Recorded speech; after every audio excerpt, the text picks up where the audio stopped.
Have written lots of things about our gallant soldier lads which no one ever sings. Although the words are very good, the lilt they seem to miss. For Tommy likes a tricky song, the song that goes like this. Here we are, here we are, here we are again. There's Pat and Mac and Tommy and Jack and Joe. When there's trouble brewing, when there's something doing, are we downhearted? No, let them all come. Here we are, here we are, here we are again.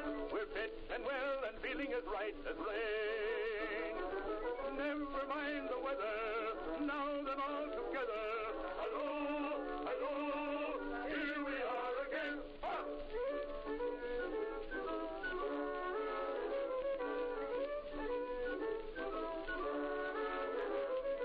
Tommy went across the sea to bear the battle's brunt. Of course he sang this little song while marching to the front. And when he's walking through Berlin, he'll sing the anthem still. He'll shove the woodbine on and say, how are you, Uncle Bill? Here we are, here we are, here we are again. There's Pat and Mac and Tommy and Jack and Joe. When there's trouble brewing, when there's something doing, are we downhearted? No, let them all come. Here we are, here we are, here we are again. We're fit and well and feeling as right as rain. Never mind the weather, now then all together. Hello, hello, here we are again. Oh!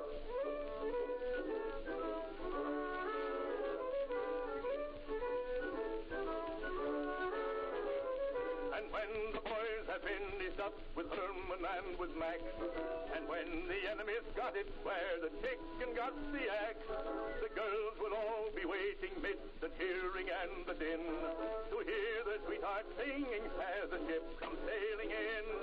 Here we are, here we are, here we are again. There's Pat and Mac and Tommy and Jack and Joe. When there's trouble brewing, when there's something doing, are we downhearted? No, let them all come. Here we are. Hello, hello everyone. Welcome back 2 days in a row. This dude, good to see you. Alright, so we are switching over in our Leander Blues. Good to see you both. We're switching over from the Western Front, where we've been spending all of our time in our World War I deep dive, with, some reason. Turns out there's a lot of media in Anglo-American context that have been made about the Western Front. This should surprise nobody. But we're finally going to switch over and look at, the other front. There's two of them, sort of. And by two, I mean like 7.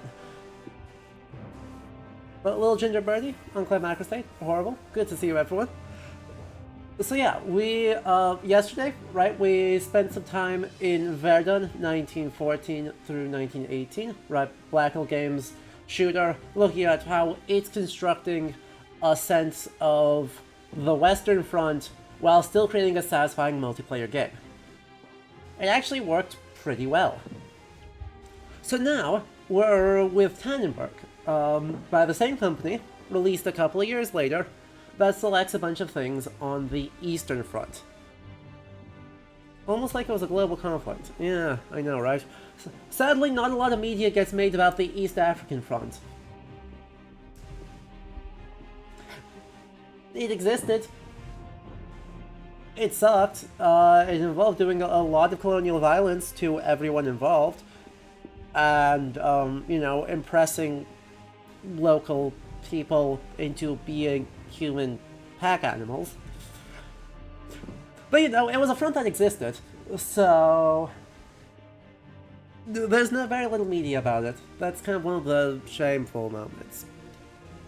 So yeah, I am super curious to see how they do this, because if they were to try and port the same mechanics in from Verdun into Tannenberg, right, it would just fall over flat. It would not work whatsoever, because the Eastern Front needs a bit more introduction, because it works a bit differently.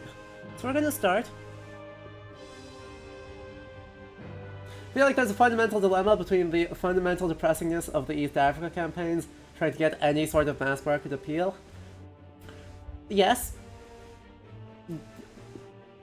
Yes. But then again, for a very long time, right, that was the assumption about World War I in general. Right, the fundamental depressingness of World War I rejects any mass market appeal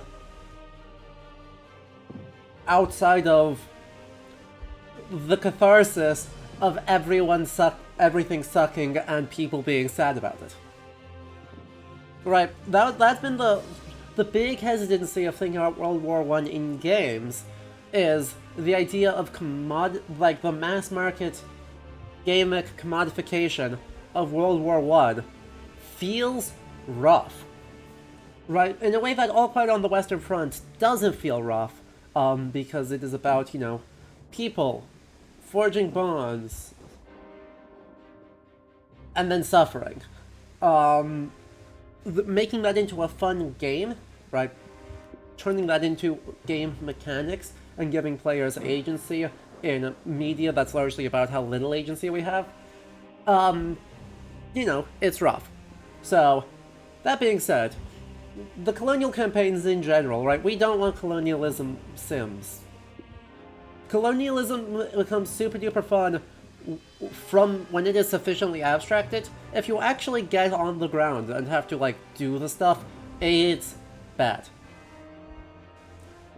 And the World War I Pacific Theater is a little bit of a nothing burger. German colonies didn't put much resistance. That's correct. Right, there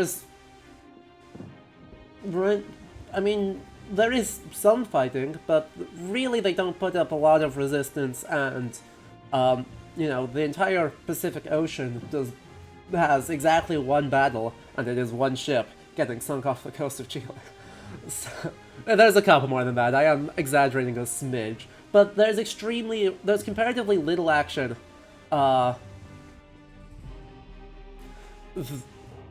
in East Asia and the Pacific Islands and Pacific Ocean. So, there just isn't a lot of content to make stuff in. And Lily Spacemark, thank you for the 10 months of Prime again. I'm glad Twitch is cooperating. All Quiet on the Western Front, the video game sounds like A, the subject of a 3-minute YouTube comedy skit, and B, distressingly plausible as something someone might actually make. Hey, I can make it worse. All Quiet on the Western Front, the movie tie-in video game.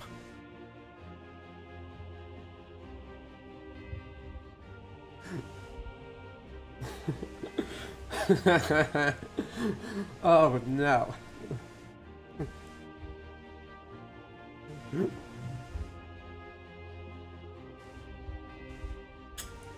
Thank God movie tie-in video games are largely not a thing anymore.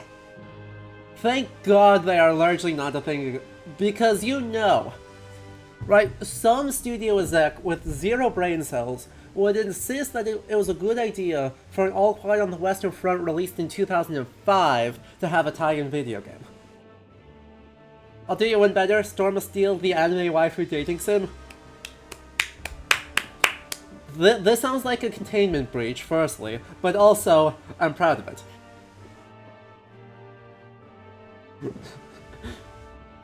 Black and White Special Edition. Yeah. Anyway. Instead of just shitposting the whole time, why don't we actually do some history here? The Eastern Front needs a little bit of introduction. A little bit of introduction as to, how it operates in general terms. And what makes it different from the Western Front. So we'll start there, and then we're gonna hop into the game. As always, though, welcome to Little History, everyone. If you are enjoying this and have not yet, make sure you hit that follow button for all sorts of good history goodness. And please do hang out, talk and chat, correct me when I screw stuff up. I am not a historian of the 20th century, I am not a military historian. You all probably know more than I do. My job is to help facilitate that and put the thoughts together. So, please do participate as you have thoughts and corrections and other stuff, and we're gonna collaboratively talk about the Eastern Front. Additionally, if you want to support the channel more, either consider subscribing, like Lonely Space Warp did, either using paid subs, Twitch Prime subs, gifted subs, or cheered bits. All of those go straight into helping improve the channel, enable more stuff, and if you head over to patreon.com/LeoHistory, you can also support the channel for as little as $2 a month. Now, without further ado, let's get into it. Starting off with some history introduction, and then hopping into Tannenberg. Okay, game. I got disconnected. Tragic. So, here's a map of where things are at on the eve of World War I, in terms of, like, what are the borders of all the different countries. Let's just zoom in a bit and highlight the Western Front. The Western Front runs from the sea, through Flanders, then here along the border through Alsace-Lorraine, to the border of Switzerland. There's the Western Front, basically that arc right there. The Eastern Front runs from about Latvia down through here, through most of Poland, fluctuating through modern Poland, fluctuating back and forth over the course of the war, arcing through Galicia, and the border of what is now Slovakia, into the Austro-Hungarian Empire, pushing down through here, and ending up, for the most part, in the Carpathians. Oh, you cannot see my cursor. Why can you not see my cursor? What an interesting experience. Let me fix that.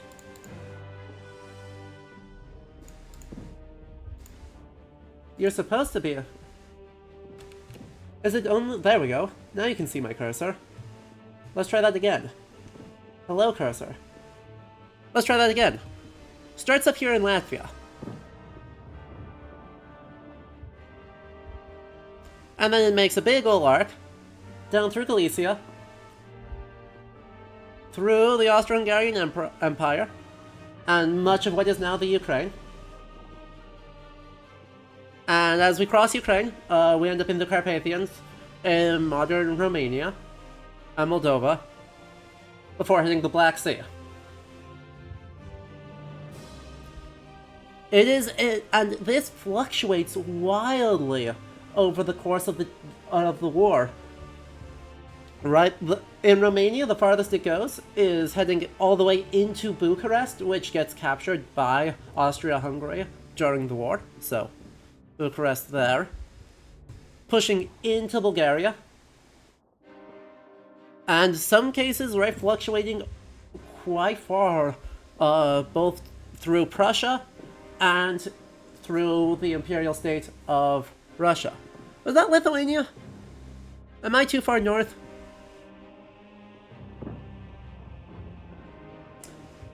Hello, President. So, anyway, point is, the Eastern Front, if you were to kind of condense it to a single line... Oh, Battlefield Historian, thank you for the follow. If you condense it to a single line, it is about 3 times as long as the Western Front. And so it's just not possible to create the same sort of battle trenches like we saw yesterday, right, when we looked at Champagne or Picardy, right, those big trenches with clear parapets and just incredibly deep sandbags, wood boards, super shored up, super defended. It's not possible. And so instead, what you see a lot of is temporary encampments, right? So, like in Latvia, you also can't build trenches because you can't build a trench in a bog. Latvia is majority bog. And so, right, instead of building trenches, you build wooden fortifications that do the same job, right? You still build a fortified static point to supply from, and as needed, as you arrive at battles, you're going to dig trenches for defense, because otherwise you're going to get hit by artillery. So you still are going to dig trenches ad hoc for battles. You're still going to build fortifications if you're trying to hold an area. If you're down here in Romania, or the Romanian-Bulgarian border, you're going to rely on mountain passes, and heavily fortify mountain passes.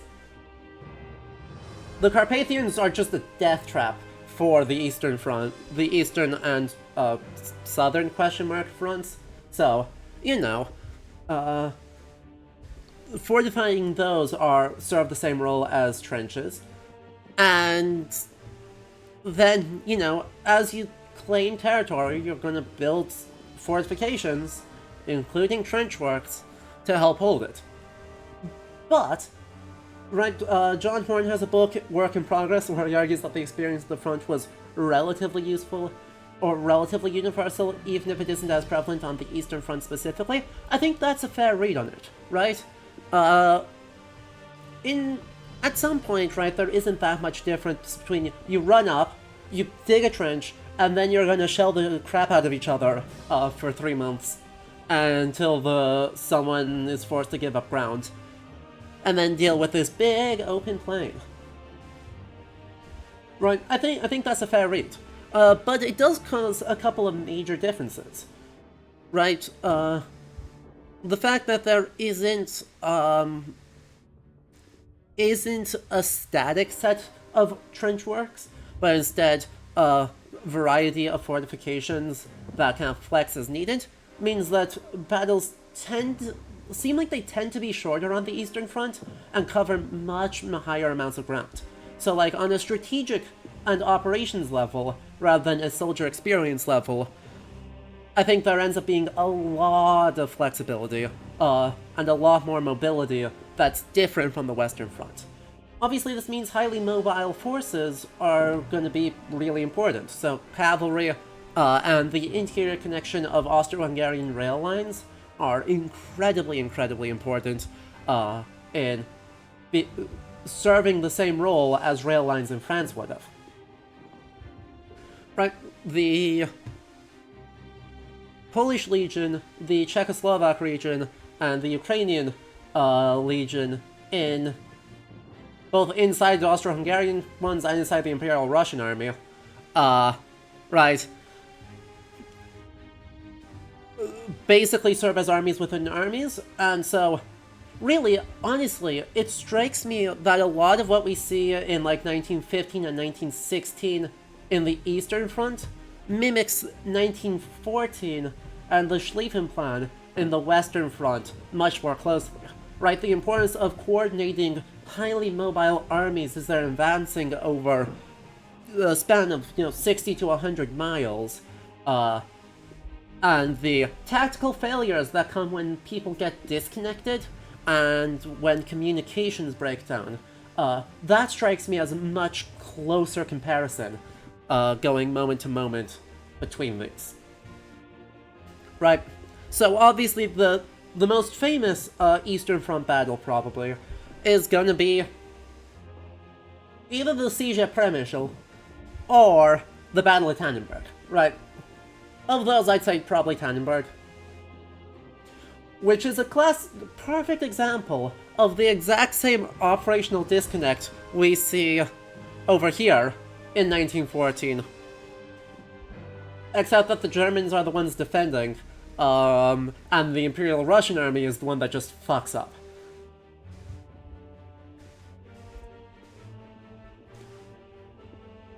Right.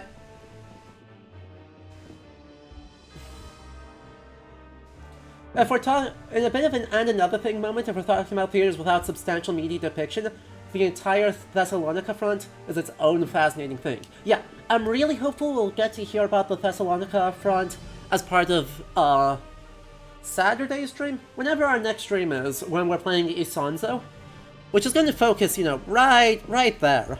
But hopefully is going to talk about things in Thessalonica and Macedonia and Montenegro and Gallipoli and maybe elsewhere. Actually, I'd expect probably just those, right? The Isonzo,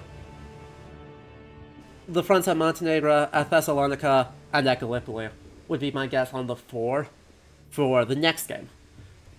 Which is going to make it the really only substantive media depiction if they talk about it. But yeah, Battle of Tannenberg. Basically, right, the short version of the Battle of Tannenberg is that it is 2 Russian armies advancing onto half of a German army. Like, not even an entire organization-level army, because of the 6 main armies of the German Empire in 1914, most of them were committed to the Western Front. One of them was held in reserve, and then there was one supporting here, while Austria-Hungary was supposed to be the main push, supplying most of the forces here to defend against the Russian Empire. Austria-Hungary was rather incompetently run militarily, and so they get disconnected from the Germans start playing defensively when Austria-Hungary starts playing offensively, and a good chunk of the Austro-Hungarian vanguard gets wiped out because they overextend, expecting that Germany is also going to extend on the offensive when Germany was not doing that. So then, Russia turns around and pivots and is like, great, we can crush Germany now, and sends 2 armies focusing on Königsberg, right, modern Kaliningrad. One of the armies splits off to take on Königsberg, while the other army advances to Tannenberg, where the Germans are fortified. They extend way too quickly, and there's a massive operational disconnect between the individual commanders of the armies and Russian Central Command, which is already overcommitted. Like, Russian Central Command wildly outpaced the amount of mobilization Russia was able to sustainably provide, and so they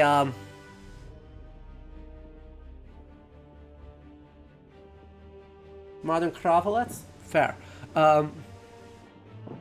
They advance, and then they get wiped out. In the Battle of Tannenberg, Russia has over twice as many men as Germany does at the start of the battle. Germany takes about like 19,000 casualties.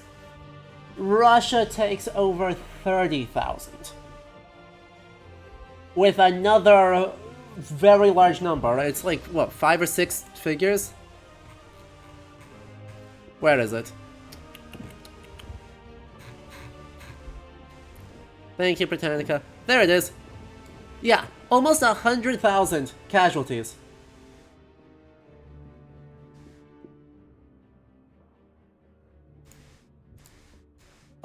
So 30,000 killed or wounded, with another almost 100,000 captured. Germany took 13,000 casualties. This basically obliterates the entire Russian vanguard. Right, 2.5 army corps. It's rough. And Russia, which already had a strain in, like, its military production was not up to snuff, lost some 400 artillery pieces. Yeah, Tannenberg is now officially Kralowitz, in Poland. Yeah.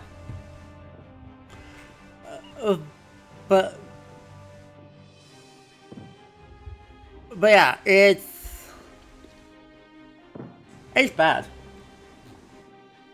It is an operational disaster for Russia, and I wish I could say Russia's organization got better over the course of the war. No.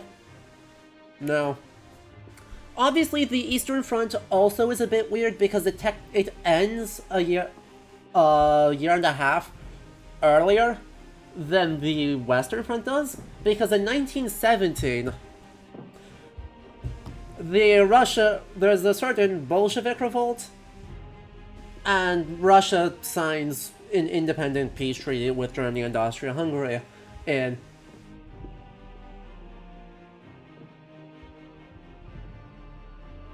Yay. Yay geopolitics.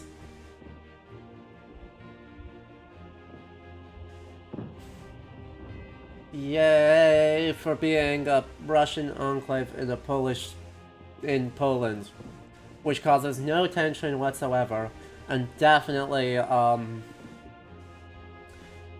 is not a complex everything.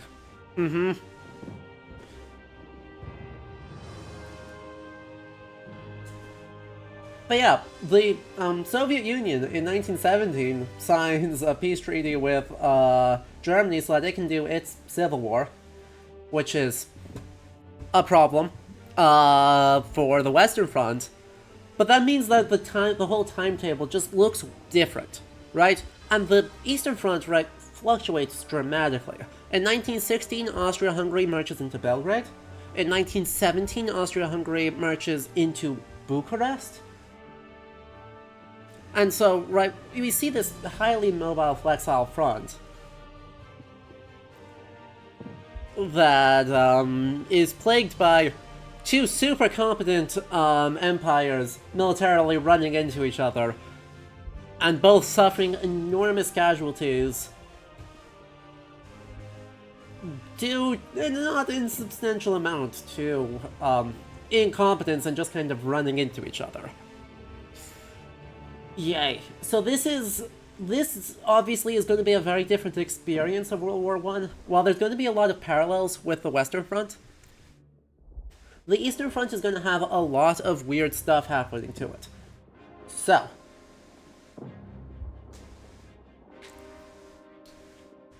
let's pivot into the game now, right? And let's take a look at what they've changed from Verdun. I was inactive for too long, got kicked out, that's fine. So, in Verdun, right, the main thing was front lines. The main thing was called front lines, where we have a very narrow but long map that we're running back and forth over that, taking turns attacking and defending lines of trenches. That is not how the main game mode works in Tannenberg. In Tannenberg, it is called Maneuver.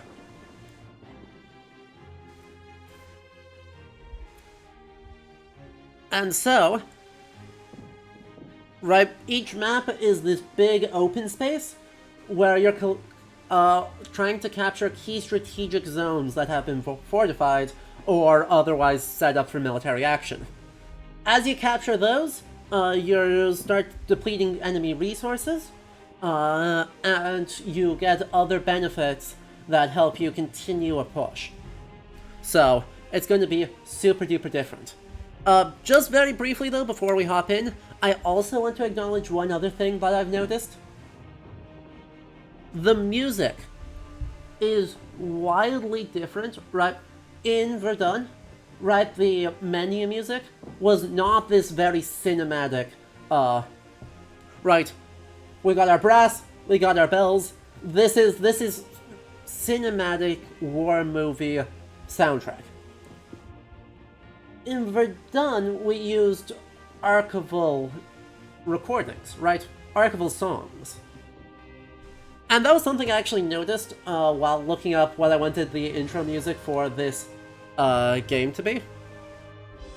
or for this stream to be, that there's not a lot of recordings of World War I German or Romanian or Russian, like, frontline songs in the way that there are for American, French, and especially English songs.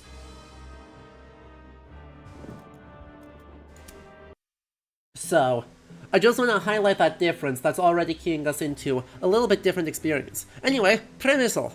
This fortress city of Przemysl guarded the strategic gap between the Polish lowlands and the Carpathians. Started building fortifications during the Crimean War, and I'm not gonna have time to read all of that. By the time, Blackhill headquarters, and for Pleszewice headquarters. So we got Fort Blackhill there, Fort Lisichka, and various other hills. It's all about draining the enemy's resource points. So let's do this. It is rather notable that the two Russian generals at Tannenberg, Samsonov and Renenkov, hated each other to the point that they fought a duel during the Russo-Japanese War. That's hilarious. Oh yeah, we're playing as Cossacks. First General Bezkrovnia's Taman Regiment. Cool. It's alright. Hey, they fought a duel during the Russo-Japanese War. That's very funny. Once read that a German staff officer that proposed our plan of battle had been aware of this because he was in attaché during the war, and thus came to suggest that if the Germans attacked one, the other would not move in support. That's extremely funny.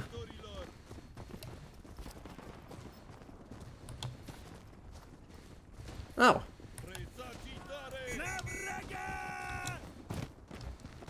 Our famous song now, Red Wilburn, was front song back in 1915. We have plenty more.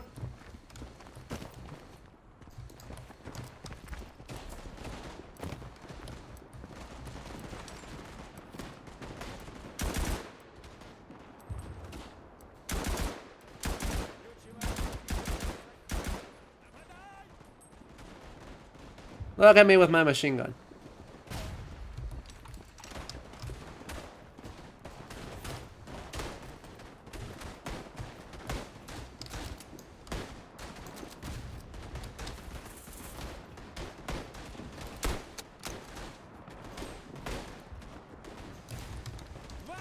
What a strange experience.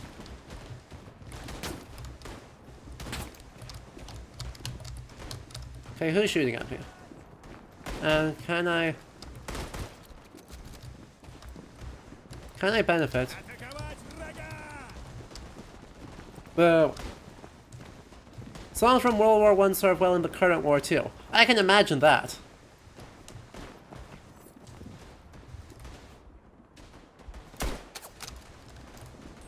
Oof. Yep. I'm playing great, aren't I? I hope it's true you suspect it's slightly embellished. It would be very funny. Like...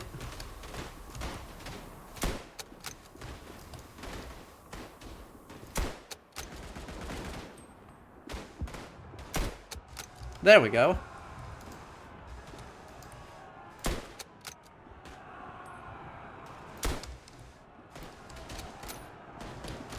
Heck.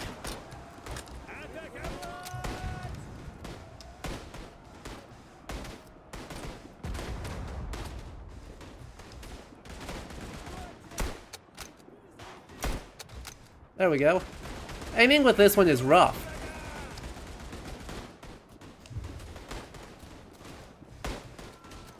Are we able to... Oh. I should back up. And then lay down.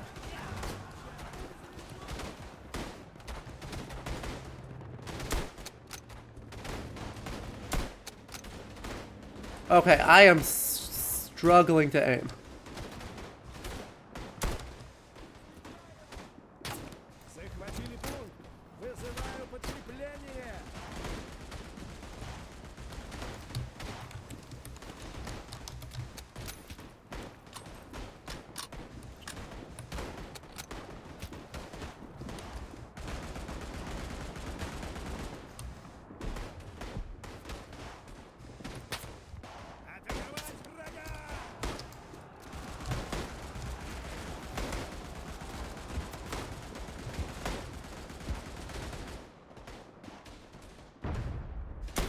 There we go.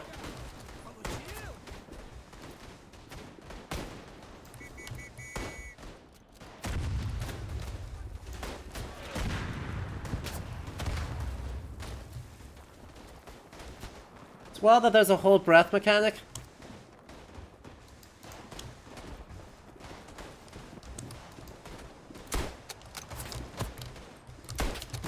Ow. Wow, I'm not playing well right now. Oh, jeez.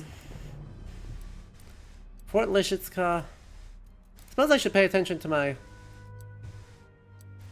There's a bunch of people on the hillside right now.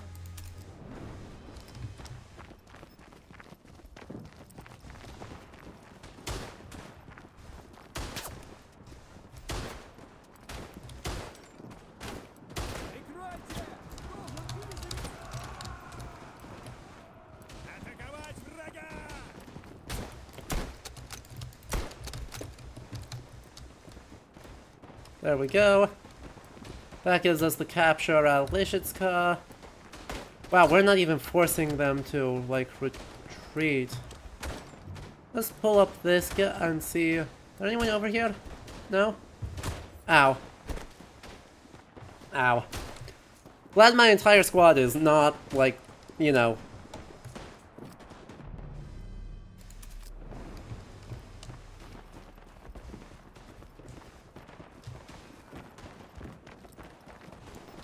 doing a ton.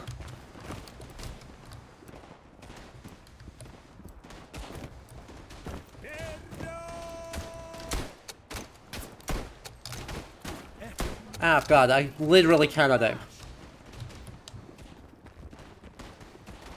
I literally cannot aim.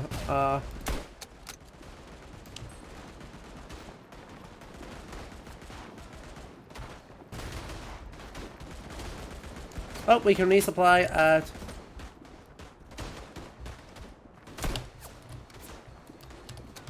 I'm out of ammo. Oh no. Oh no. This is not going super well. But you can already feel, right? This whole place is playing, like, super different.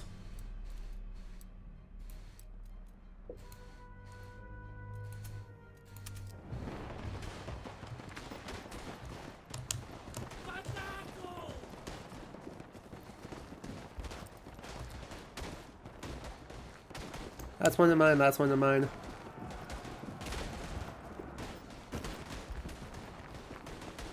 This area, it's not like this...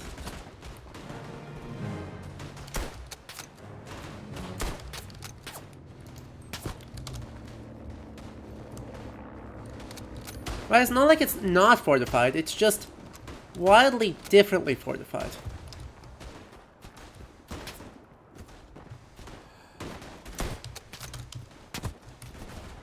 No. Oh jeez, if I am performing the best, then we are in so much trouble.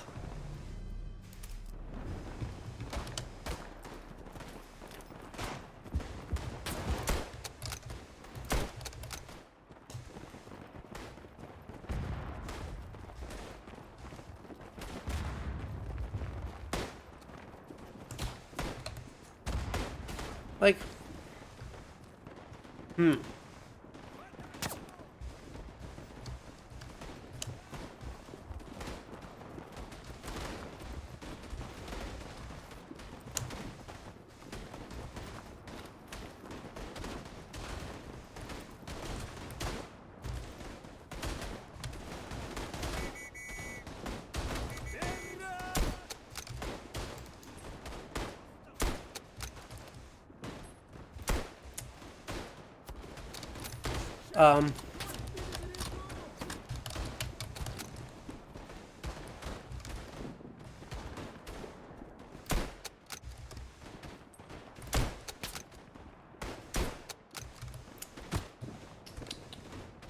Jeez.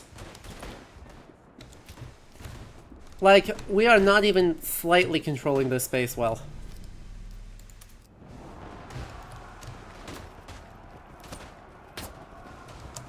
Oh hey! Look at that, trenches.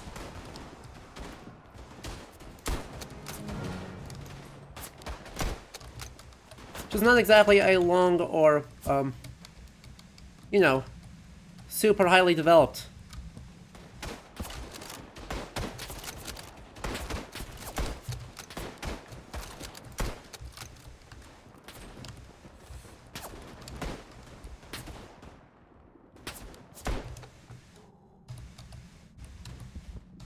Not long or super highly developed. That's a machine gun.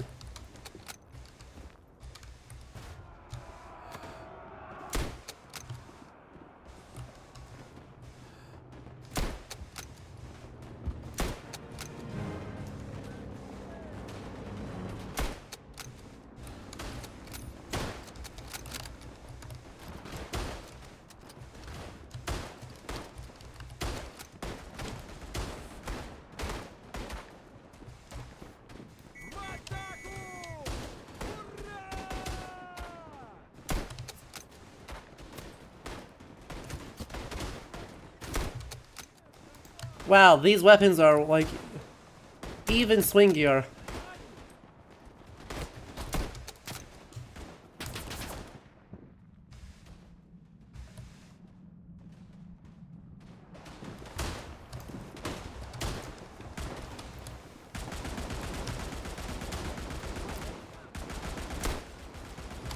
Dang it, I need to reload now. It's a problem. But now that this guy's here... Go.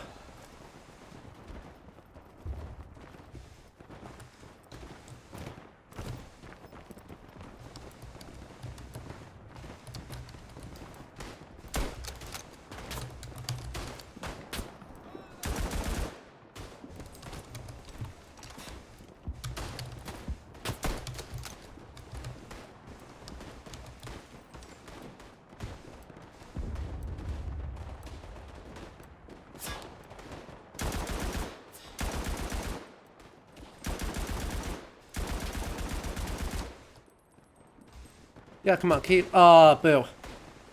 So close. You got a skedaddle? Alright, visit. Or Lonely Space Bar, good to see you. It's interesting to see if they purposely put, like, worse people on the, It would be interesting to see if they purposely put worse players on the Russian team. What does that say about me? Oh, come on.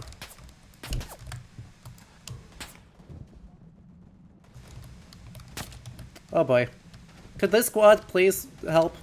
Help? No? We're good? We're good. I can't hear anything, but we're still good.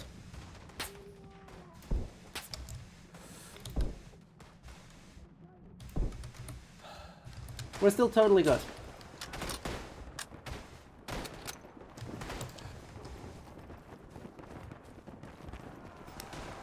Let's go up here, let's hopefully capture this key strategic point.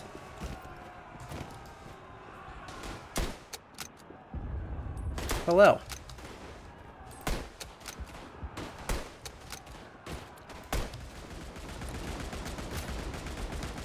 Achievement unlocked Anarchist. I don't know what that means. I don't know. Hello?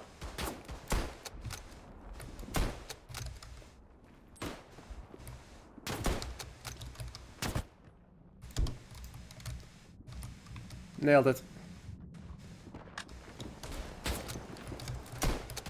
Oh, did not nail it. Wow. I mean, we are just not doing a good job here.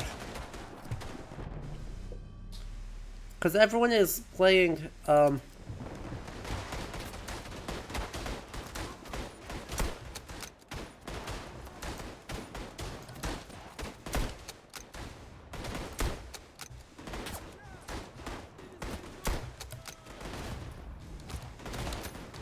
Oh, hello.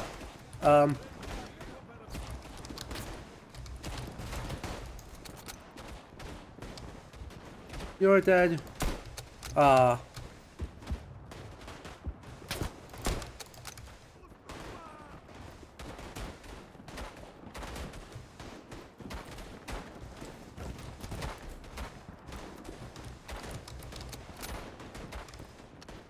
on.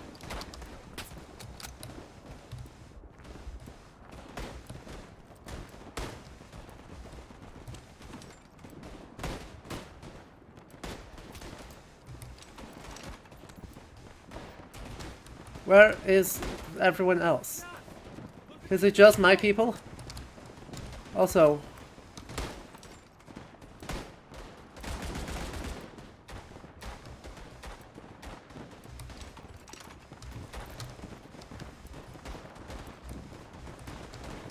Come on.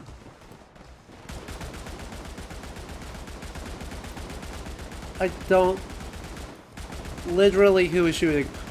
Who is making all of this racket? I can't hear.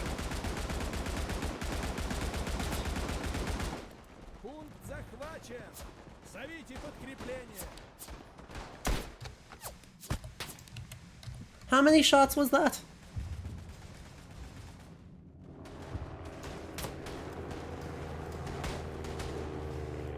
How many shots was that again?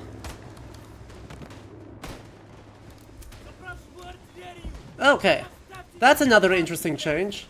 As an NCO, we are able to ring in other attacks. So I just dropped an enormous amount of gas on Forest Lishitska. We're gonna hope that that doesn't backfire on us. For God's sake. They just got completely wiped out.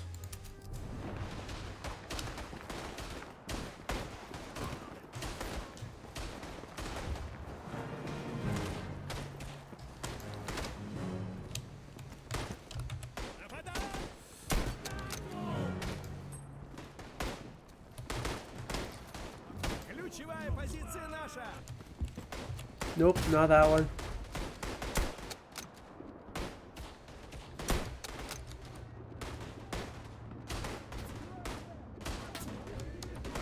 Right, you can see pretty exactly, right, how much this is like a mobile war.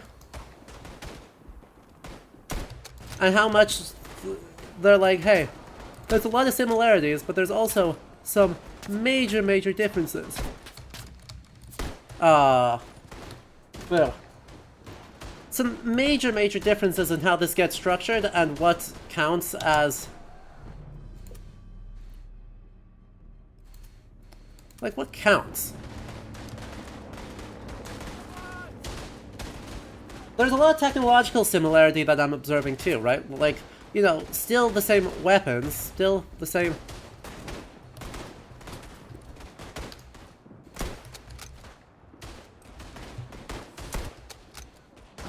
Oh, guy got behind me. Same use of chemical weapons, same misery, same short life expectancy in the middle of an assault. Same all of that.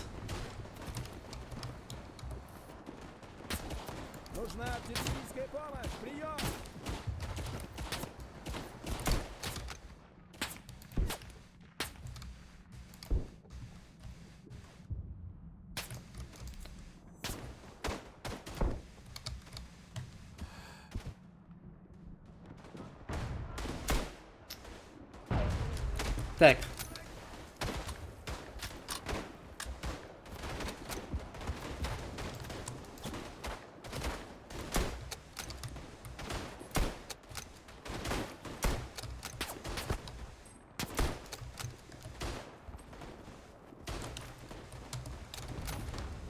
And so the role of, you know, other... Come on. Hello?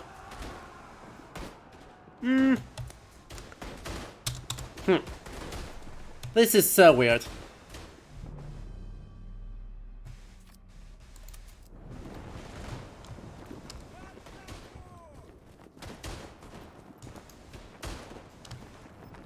Or do we actually have control of this place now? Yeah?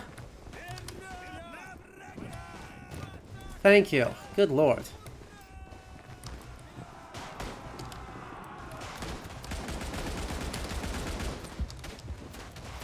So I still can't hear anything.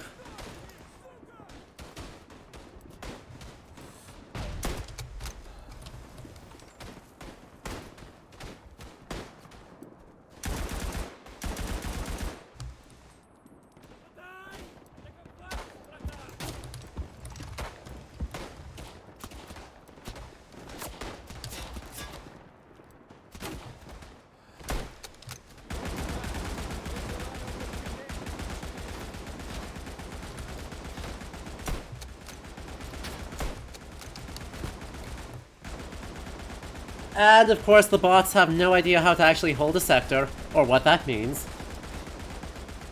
So that's exciting.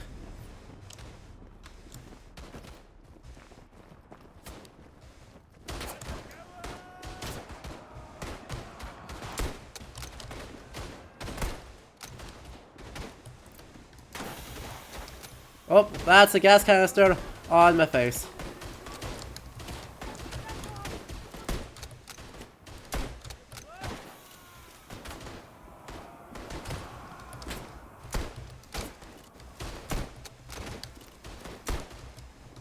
Do we still have gas masks? Yes, we do. Thank goodness.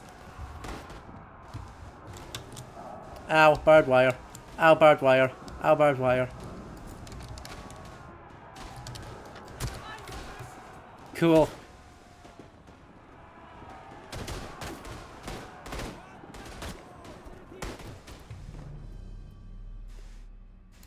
Where are they going? Oh, they. Oy vey. I have my people.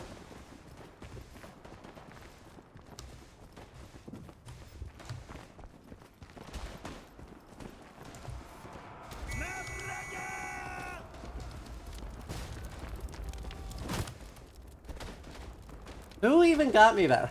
That's so weird. Oh well. You can see how well this Russian attack is going.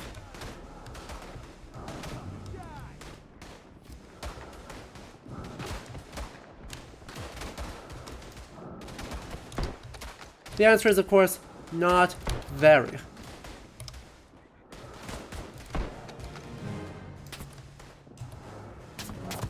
Oof. They got on the hill behind me. But yeah, right, this is already, it just feels super different. And the tactics that worked really well in Verdun. Right, the tactics that worked really well in Verdun.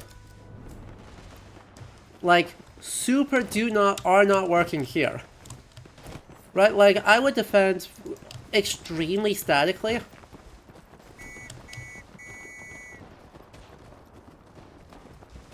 Ooh, I can do a call-in. Backside of the fort, up here.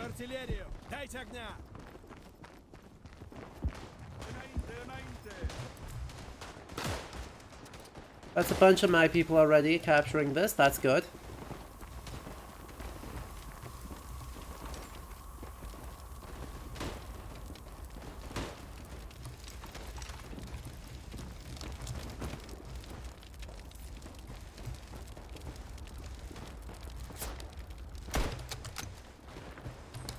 Okay.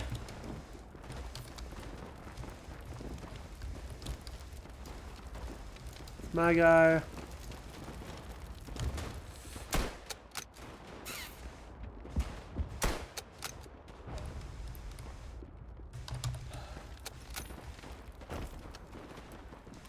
Let's see if I can call in another one.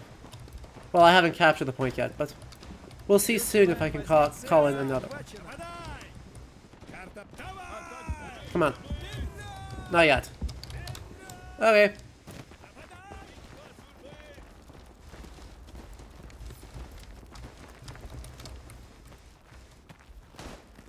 We'll just do that real quick. To run across the gas that I caused.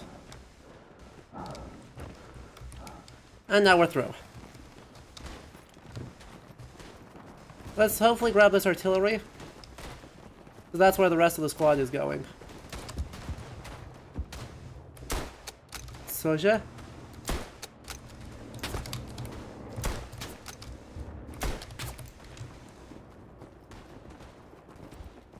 And now we'll reload.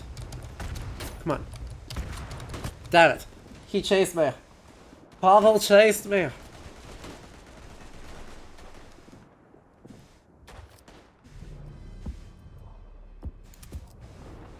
Alright, so we're on the backside of the fortress again.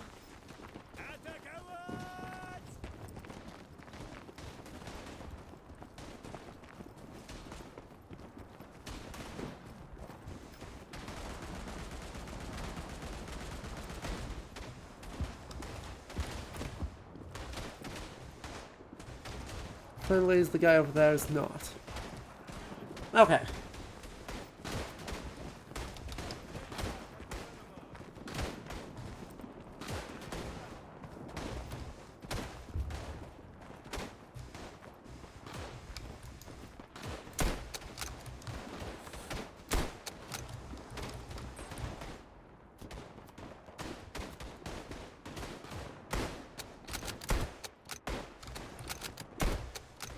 There we go. I really have to focus in to get this gun to work. Like...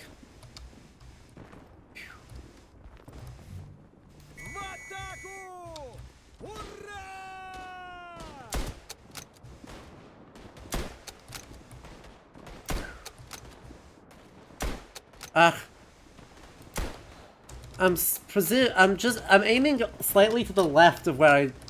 Slightly to the right of where I need to. Slightly to the right of where I need to.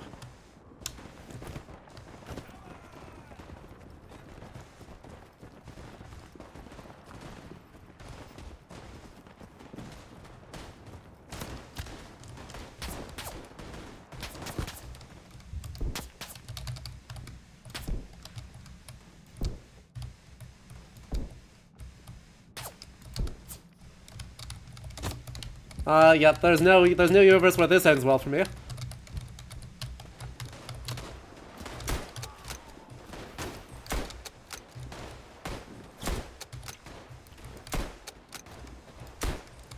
Scratch that! We're just good. We're just better. Oh. Or not. Or maybe we're not just better.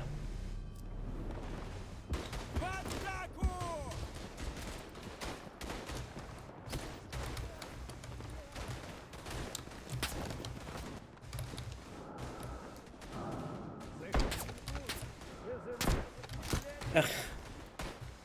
This gun, I mean, this makes sense, right?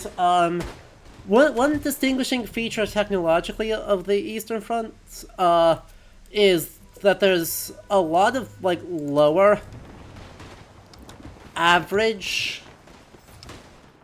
Well, I'd say, like, the average...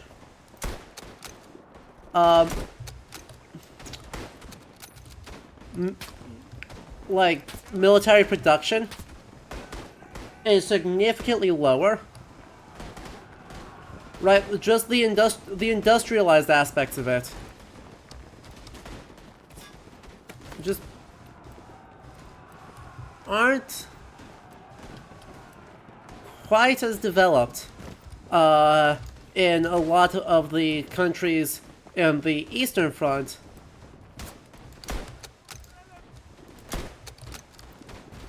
as in the Western Front. And that means that there's a lot of... What's this guy aiming at? Okay. So, for instance, Romania, at the time when it was sort of initially...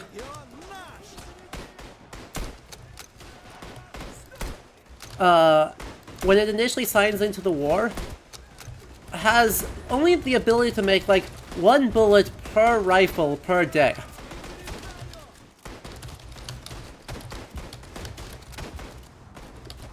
It just really is not that impressive. Right, they can make a few more artillery shells per gun, because there's just fewer guns. But yeah, like... 1 rifle per person, or 1 bullet per rifle per day, as an approximate rate of how much, or more accurately, how little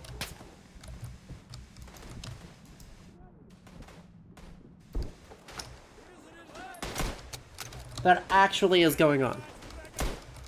We're just going to do that for the faster reload. And now it's time for us to push. Wait. We're losing the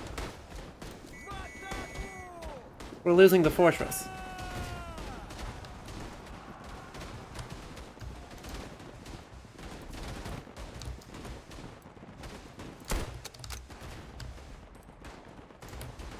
Wait, hold on.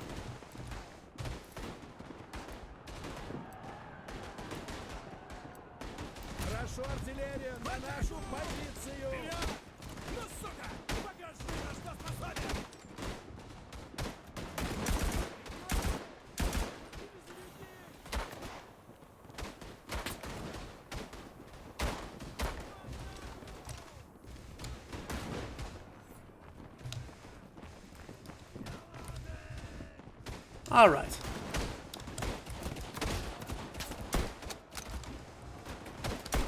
So, you know, the way that they're representing it with these old-ass guns that actually suck. Like, unironically, these guns kind of suck. Because...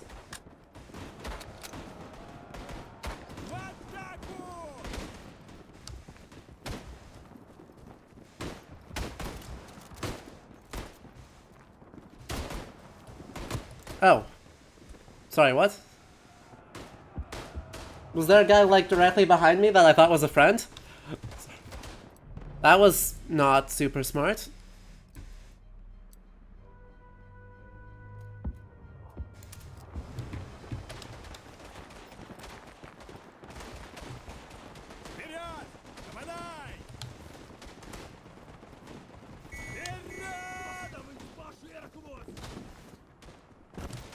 Oh well. There's one gun that only holds one bullet, yeah. That sounds eminently plausible. I mean, we saw it with the Senegalese forces, right? Where they were using wildly outdated hardware. Like, using really wildly out-of-date hardware.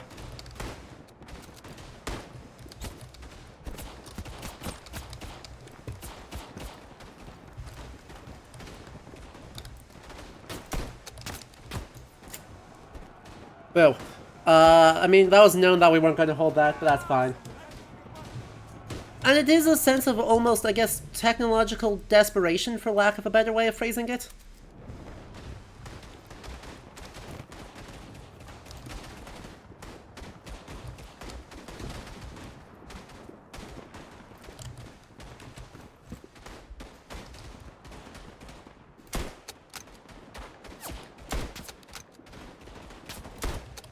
Essentially, you just kinda gotta work with the moves. Ah, boo. You kinda just gotta work with the positions you got. And the positions you got often, aren't very good. Can I aim? Cool.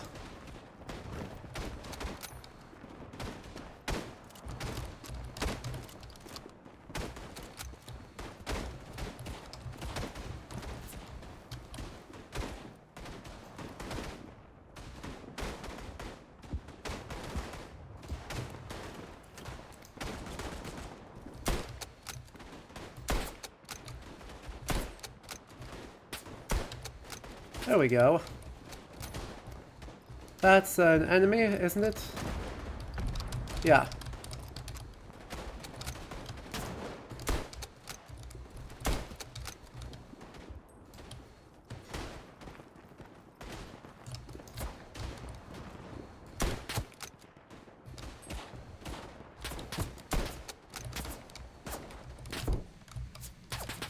Oh, well, I'm super dead.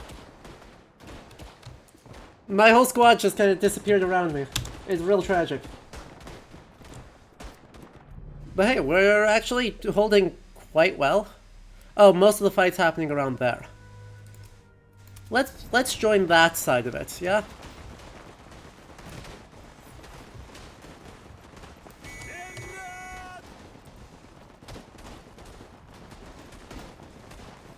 Into the rear batteries.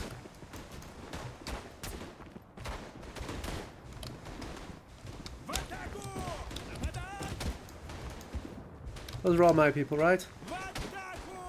Get down here.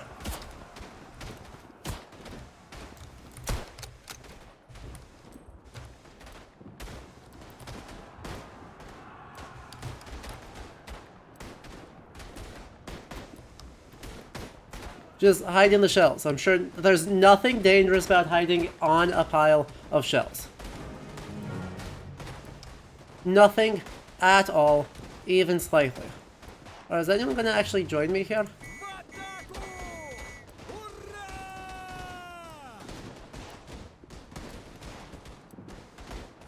Or better yet, defend our spot? No? We're just gonna swap?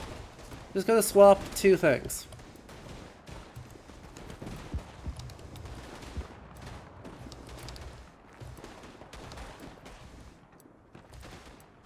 Well, this is almost cheery. Just hanging out. Right, enjoying all this hardware. Alright, now we run.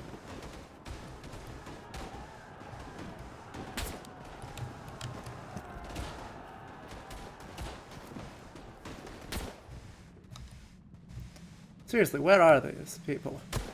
Oh. Standing on top of me. They are standing directly on top of my head. But that is fine. We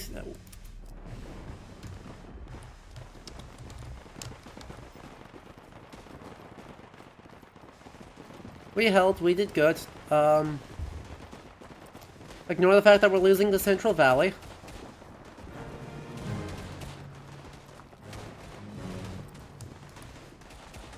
Please stop ignoring the fact that we're losing the Central Valley. Wow, aiming too far to the right. That was to the... There we go. Third time's the charm. Oh, that's bad. Turns out, yeah, need to just make sure I use all my bullets. I love that little detail that they're just saying, hey, use all of the bullets, right? You gotta use all your bullets before you reload because, you know, you gotta. Missed one. Missed two. Because then your reload is just way faster because you just can put in a whole new thing.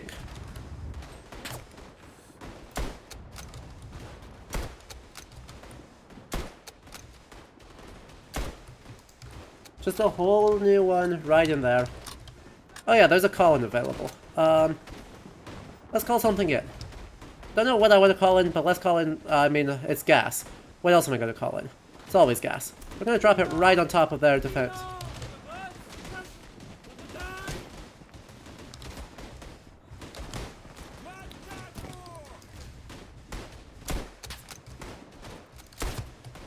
I killed two.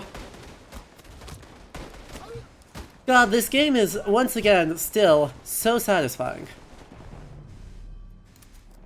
Like, I know World War I shooters are kind of have a need to be at least a little bit miserable. Aw, died. Achievement unlocked, unlucky. But they are still doing a really good job on making this feel good. Like, feel cool. Feel good as in close, and also feel good as in, feel like I'm accomplishing something. Heck. I just whiffed a shot I couldn't whiff. How are you all feeling, chat? I noticed a lot of people have had to head out, which is fine. But still, how are you all feeling?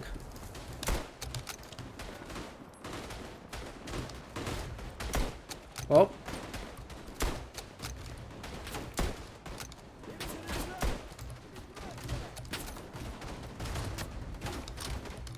Doing alright? Oh, good.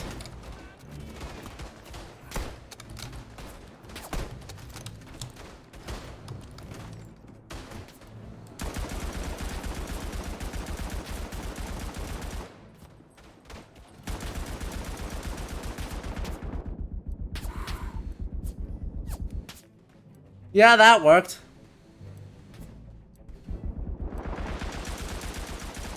Just kind of strafe a little bit real quick.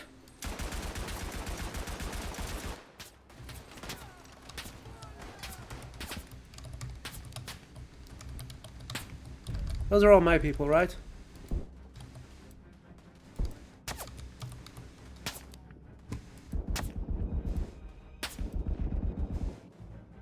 Wow. Turns out machine guns are good. Turns out machine guns are still good. That's, I think, the first case we've seen, right? In Verdun, there really weren't a lot of machine gun nests. They seem to have really upped the number on these. And I don't know, right? I will admit, Chad, I do not know if the idea of that you'd have these little, like, fortification nests that are then just... That's a lot of... Yeah. Okay. That was a lot.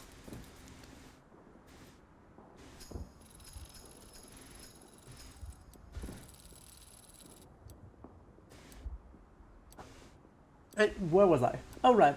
Right. I don't know how historical the idea is that there's this fortified little nest that has like 5 machine guns in it. That's what we're seeing in a lot of these areas, is you get basically a spot where you're just going to put all your guns in a circle and just mow down anything that walks into that area. I don't know how historical that is. My instinct is not very, because machine guns, heavy machine guns, are expensive and annoying and difficult. But I do suspect that it's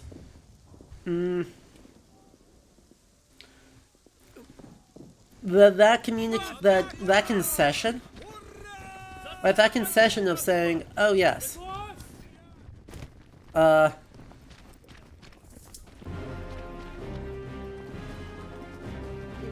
here is our."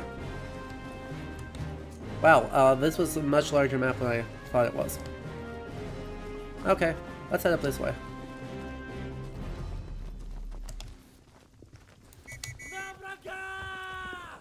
How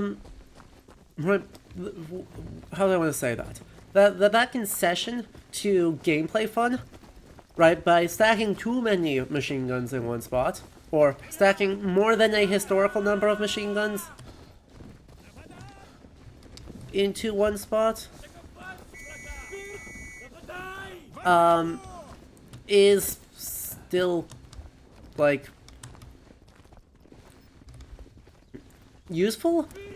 It's still useful because it communicates really clearly the sense of how dangerous a fortified spot in an otherwise open map can actually be.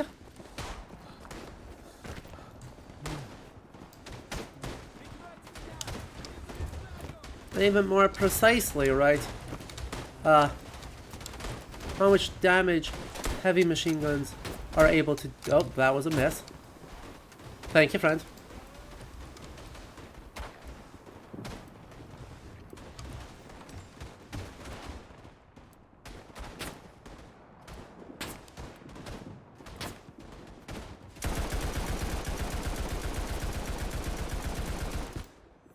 I got two. I got two.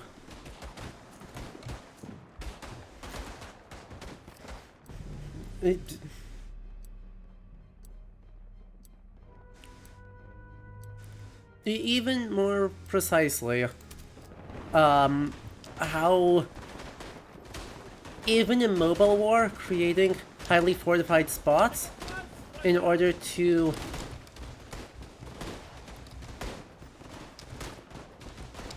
like call in other things actually is, right? So we get this dugout, and it's got a machine gun in it, and we are going to accumulate the machine. Those are my people.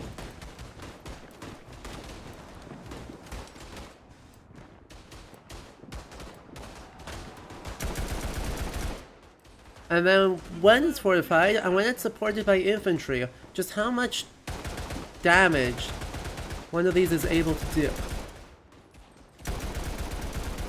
Right, like, I'm just gonna mow down. There's a guy right on top of me.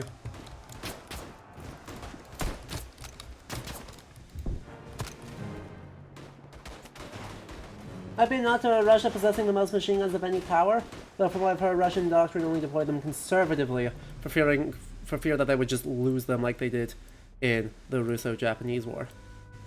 Yeah, that's definitely possible, right? It's definitely possible that that's what they're trying to do. I mean, I wouldn't fault them for that. That makes a lot of sense. Right? Admittedly, there's not much point in having hardware if you are just going to, you know, fail to use it, but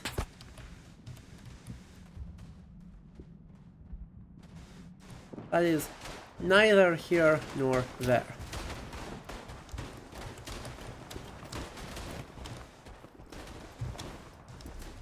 Alright, let's call in gas strike. There's a lot of people up here, so let's drop it on right there.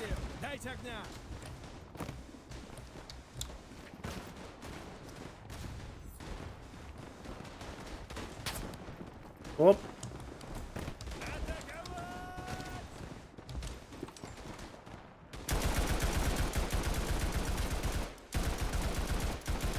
And then we'll just kind of control that for a bit. Then get right as the guy showed up. It also showcases a little bit the limitation, or a limitation,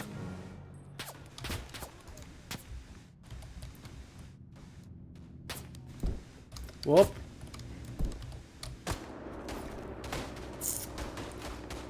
all of these in this sort of terrain, right? The environmental destruction of the war is super interesting because it's also, like, super different in the Eastern Front versus the Western Front. It's not to say that there isn't any environmental destruction, there's plenty, but just that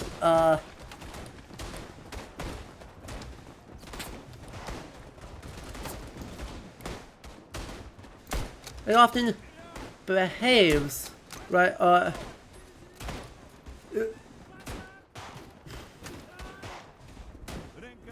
that's one of my people. That's the truth. There's an enemy.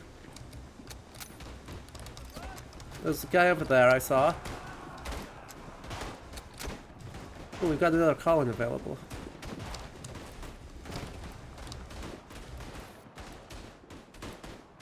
We'll drop it right there. And then we're just gonna make sure we hold this spot. Beautiful.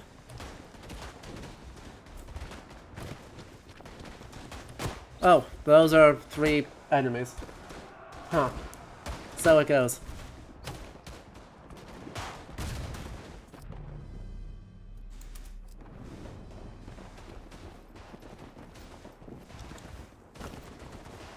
No. Oh. Killed a bunch of people with bromide gas. Fair enough.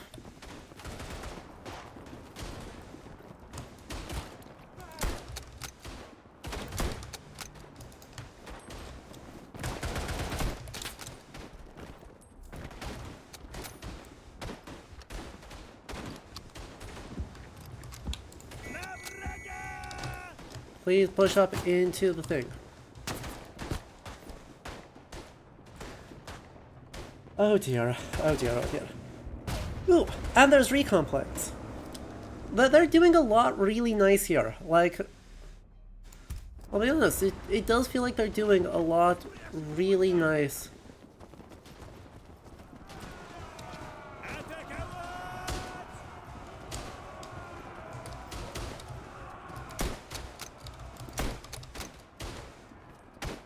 I know I saw a guy there. In making this a more mobile war, right? It's genuinely fascinating. It's having to put a lot of plots together in a hurry, so, you know.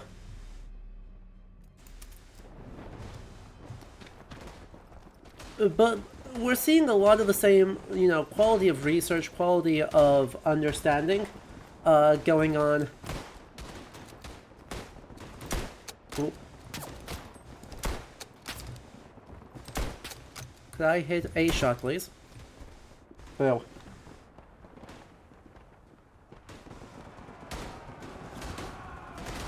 Quality understanding of what makes this distinct, and then doing some really nice work in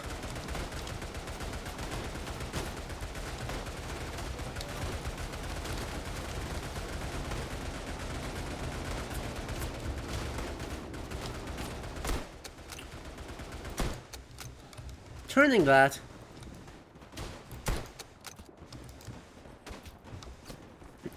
into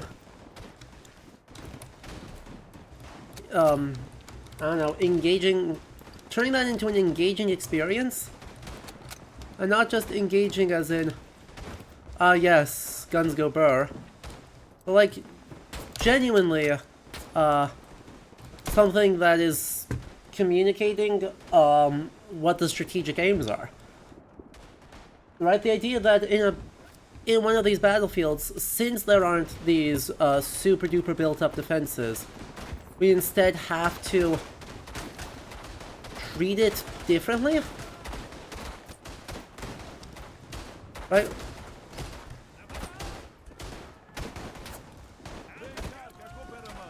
Right, we have to do things differently.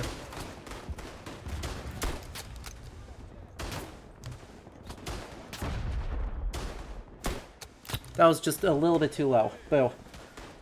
And so, you know, trying to control different artillery, capture those pieces, make sure they can't be evacuated. All these things are, like, really good.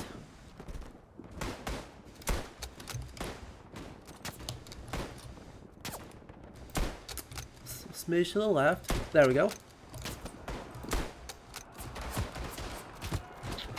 And killed by another real player. Yeah. Wow. The real player is 47-1. Yeah, the main resource is... Right, the idea also, right, that instead of this being a grueling battle where the main thing is just you run out of daylight, the idea that the main thing is controlling territory to drain resources.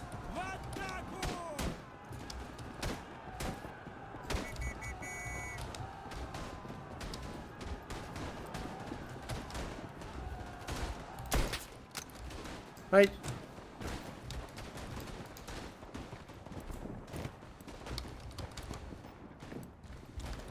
Where the hell are my squad mates? Literally nowhere near here. I have to just abandon that spot despite until I have more people near me. 'Cause there's no way.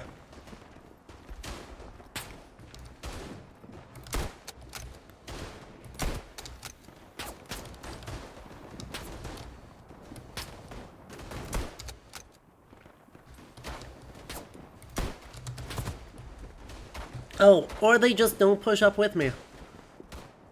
Goddamn. I love bots. I love the bots.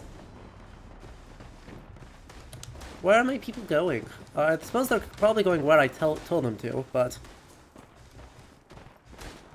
Ignore the Steam overlay. No, they were running in the opposite direction of what I told them to do. Oh, that was a machine gun. That was a machine gun and I was not behind a tree. Turns out that's a big deal. Exposed trench, meadow trench, forest edge. Right, so we got the forest, we got the other things. Though the fact that the meadow trench is getting captured is kind of an issue. Like, what's going on here? What's going on here that we're losing this?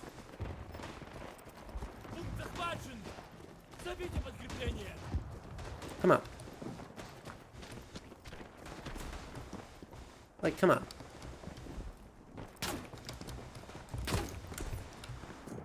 Ah, I understand.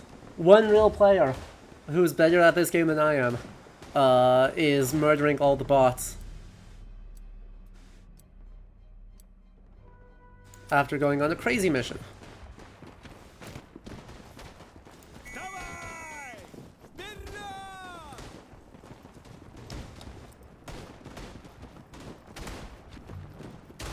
I understand. We're 100% gonna lose this.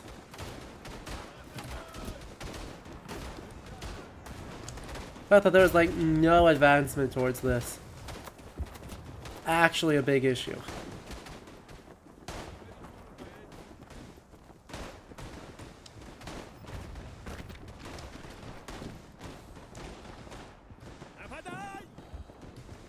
Literally, what are they looking at?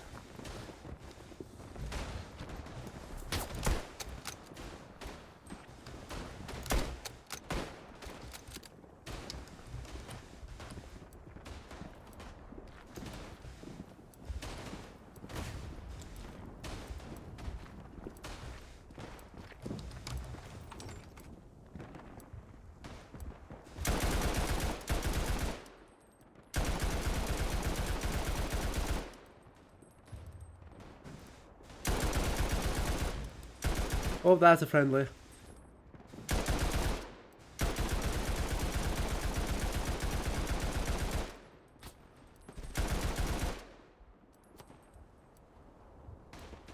Anyone? No? Alright. Well, we're just gonna leave this here.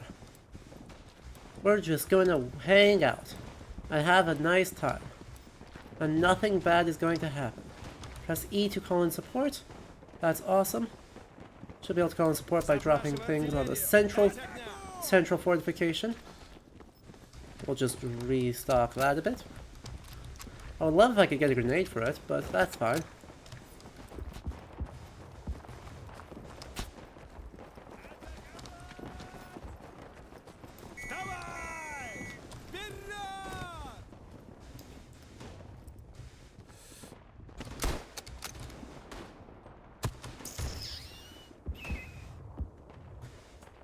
Not doing a great job on those, I'll be honest.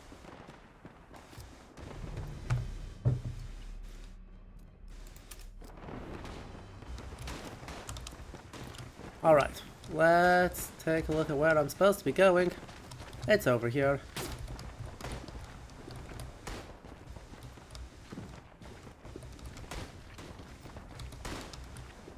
"30 seconds to calling in support."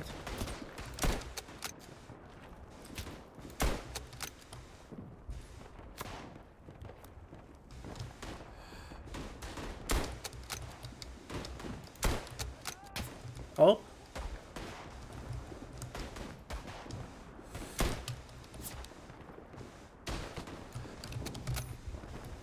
Yeah. Oh, Poland. It still looks like the idea. Uh-huh.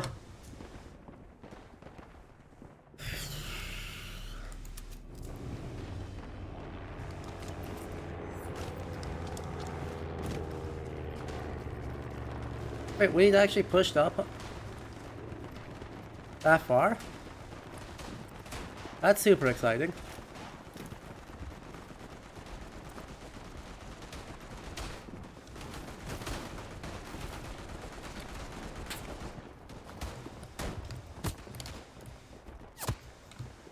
Yeah. But once again, we've got the problem.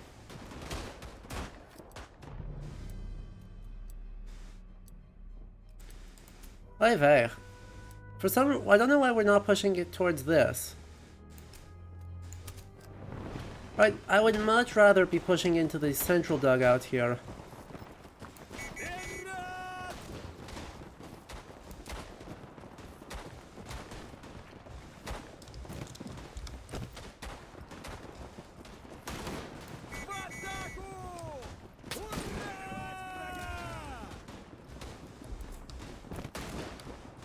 No, this just feels way more defensible.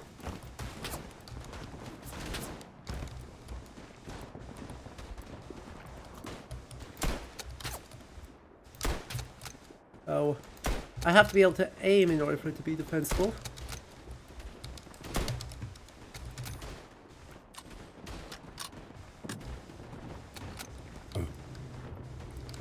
Well, the premise of it feels way more defensible than a lot of the big open meadow points. And if the goal is just to drain resources, well,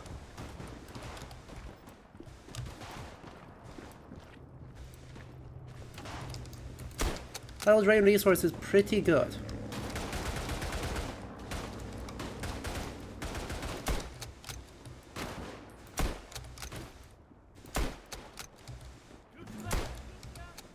There we go.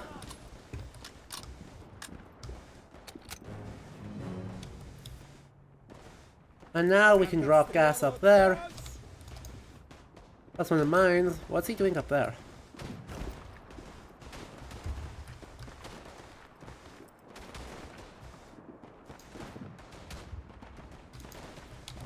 Am I able to, like, usefully do anything with this gun? If I just strafe for a bit, is that going to do anything? No.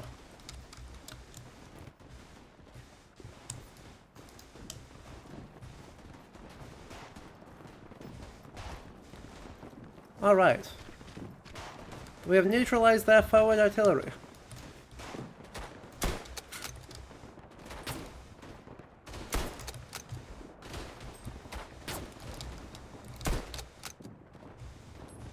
We have halfway captured their forward artillery.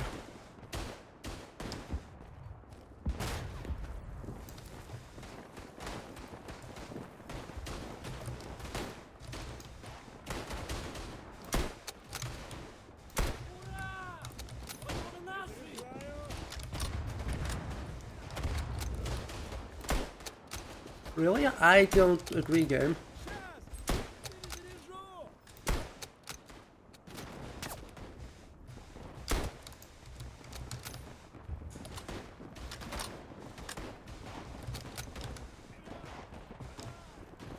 Wow, that's working really nicely. Oh. That's actually working really nicely. Like, that's a lot of oomph that we've been able to do.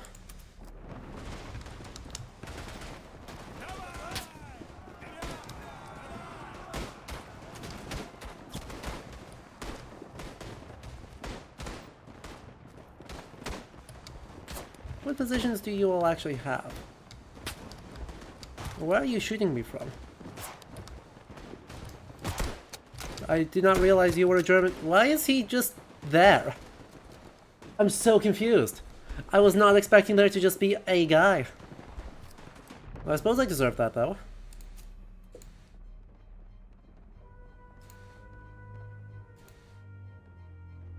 Let me spawn? Okay. Fine.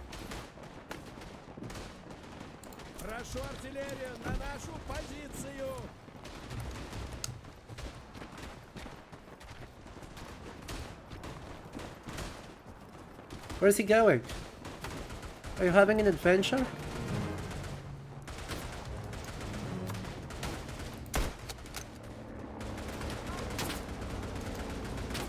Where's this machine gun? Where? I don't even know where the machine gun nest is to be able to take it out. Huh. We're doing a good job on getting control, but like the forward artillery is getting pushed in. We're controlling the space really nicely. Like my bots finally got their shit together. I have a noticeable advantage despite my best efforts.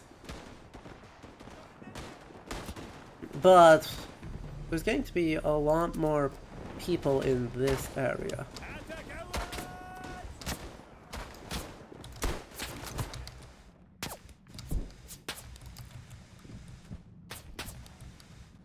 Oh, that's bad. I've been completely outmaneuvered.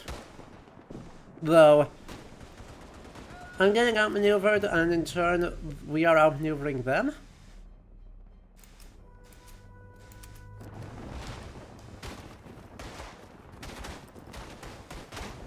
We are at least a little bit, like, equally maneuvering them. Because if we neutralize that, I mean, that's an enormous resource drain. Nice work, my guy.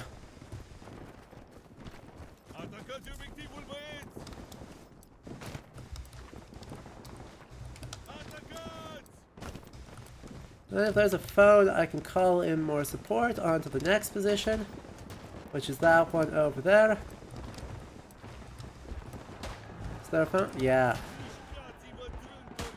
Let's drop it on the backside of their point.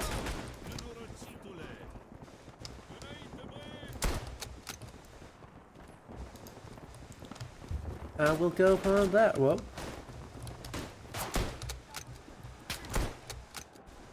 There we are. Random flicks. That's fine.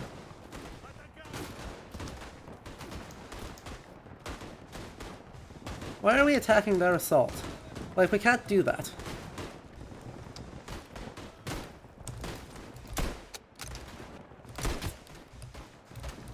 Come behind me. Come behind me.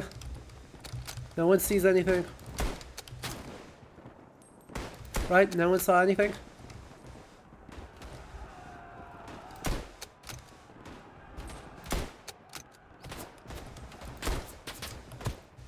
None of them saw anything. Okay. Oh dear. I'm surprised that this game is this dead, actually. Right? I wonder if everyone's just playing as Sanzo.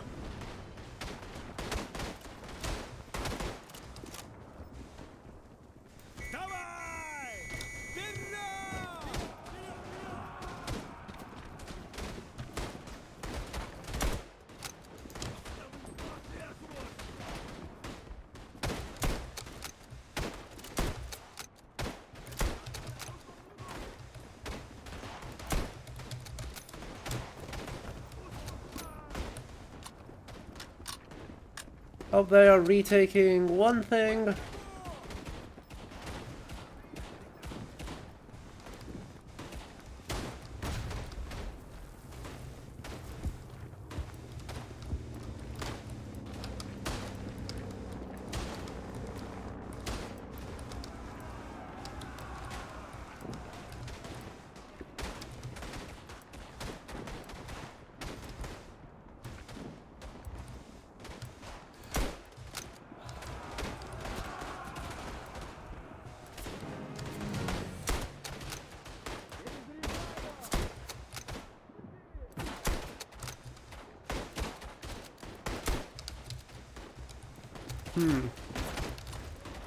It's fine.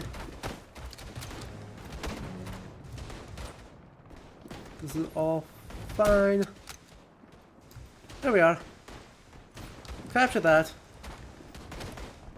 Now let's all collapse onto the artillery position. Oh.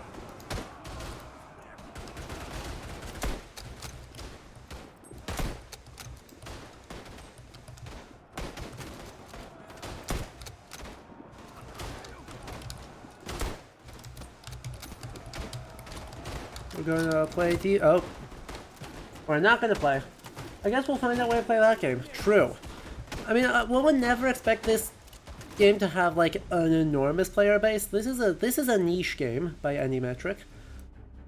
I expect a little more than this. Also, we are super winning. Like, I do enjoy. I think, in terms of fun, this is absolutely an improvement from.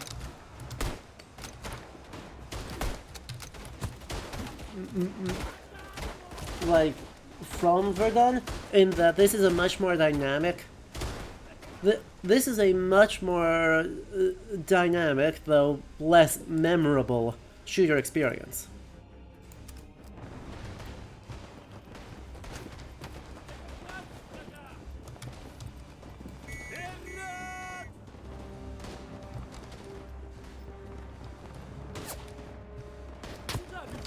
Oh, I need to not desert, huh?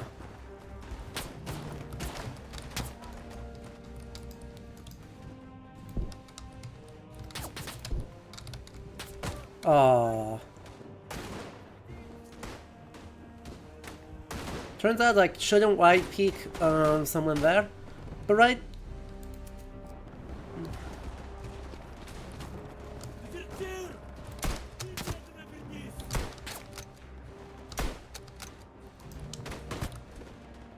We win this map 10 minutes faster than we are scheduled to, than the map duration is, because we just managed to get organized.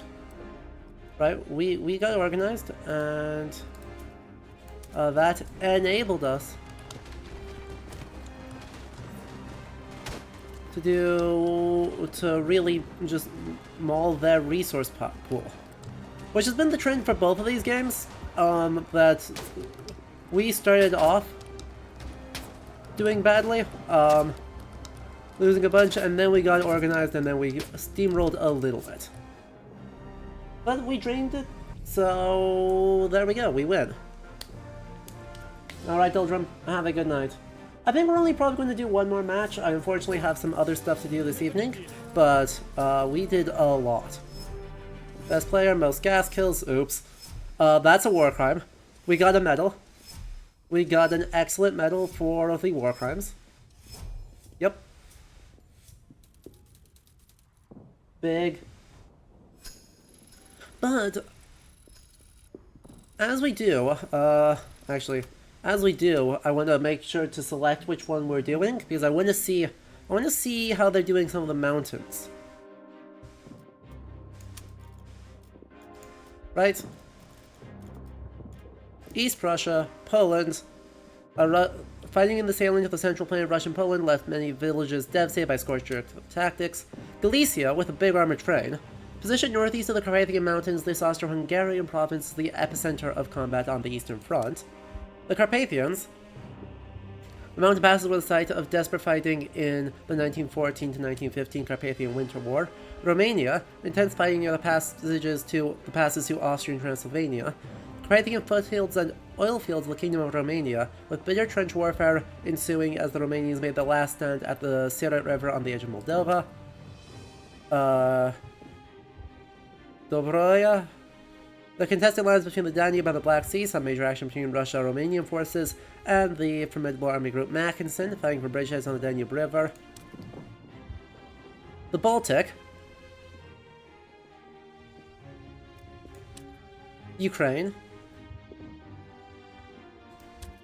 And Przemysl.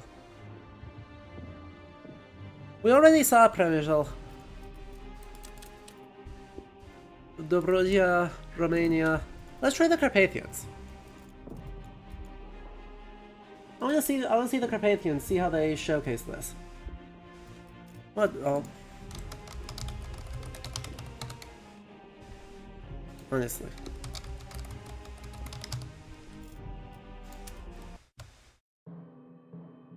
Wow, I get an achievement that's called "At least this way I can win" for setting up a custom game. That's rude. Carpathian mountain range is a formidable natural obstacle that separates Galicia and the Hungarian plain, with about 8 strategic passes through them. The Austro-Hungarians were forced to withdraw to defend their heartland from these passes. They made 3 desperate attempts to relieve at Przemysl, and then I ran out of time. My computer's too good, chat, as it turns out. Ooh, we are playing as Austria-Hungary this time. Look at our Pickelhaube. Pickelhaube. Oof, and I can... Infantry leader, we got binoculars, we've got a yeah, we got a saber. Let's go.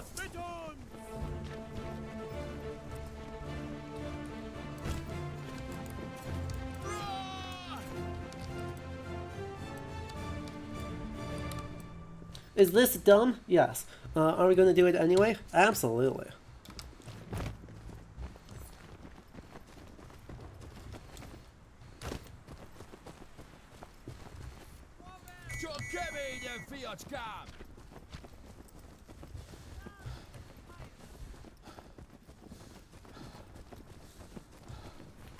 Okay, we'll switch to the pistol first.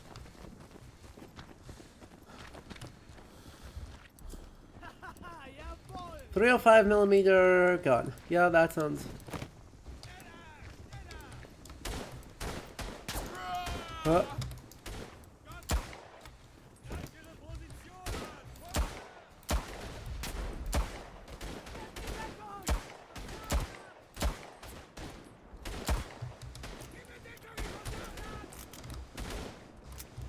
That sounds about right.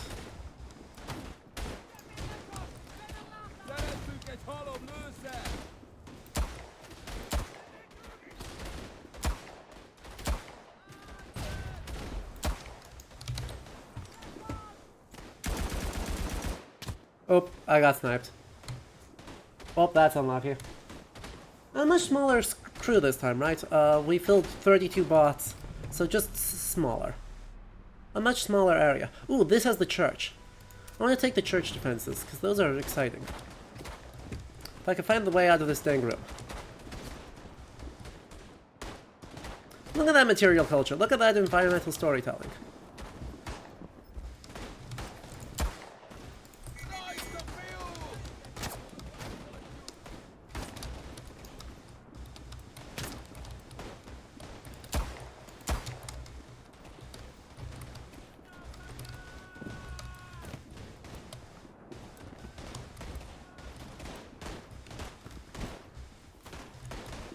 Just me and my sword, crouching, having a good time. Oh. Turns out that didn't work. Turns out just crouching on... Boo. Who could have predicted, right?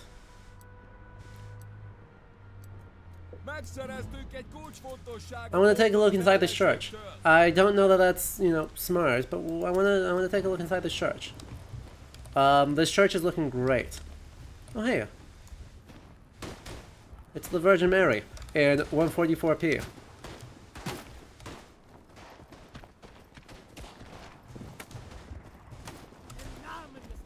Sneak. Oh, yeah. Look at that. Look at that church.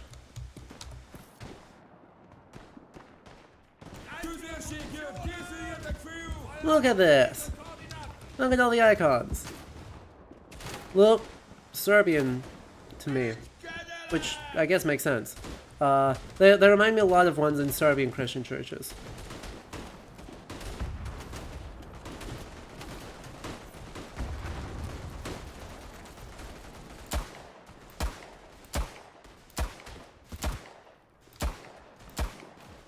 Oh boy, that aim though.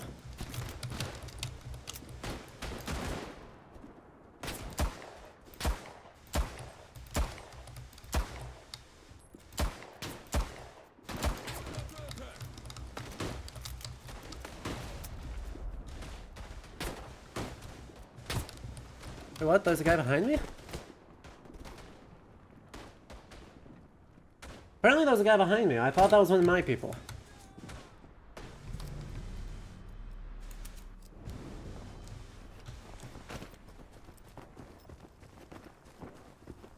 Okay. Also, well, we haven't used him yet. I do want to just shout out the...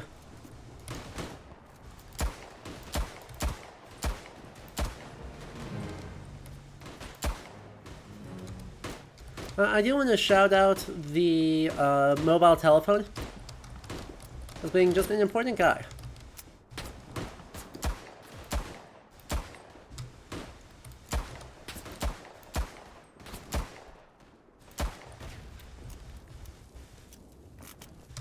Right? Like, that guy is just important.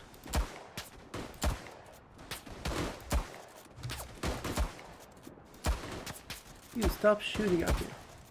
I shoot at you, you don't shoot at me, okay? I don't shoot...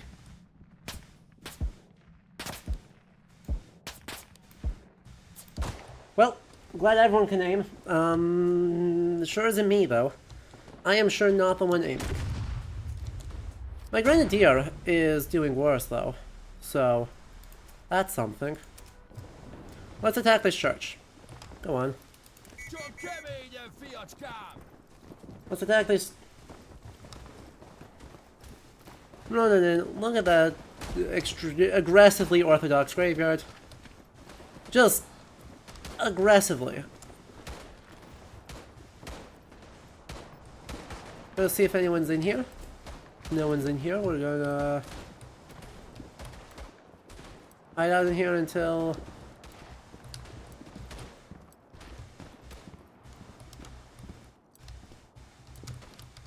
I want to get the sword kill on someone.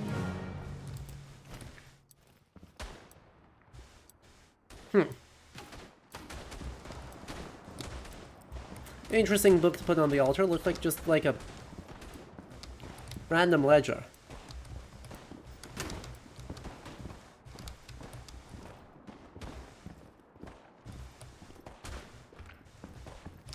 Someone's in the capture area.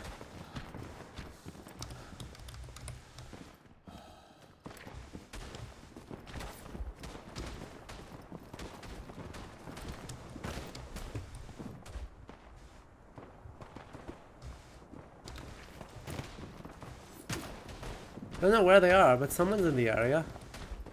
Like, I did a full loop of the church because someone was stopping the capture progress. Or there's just nobody here. Was he above me?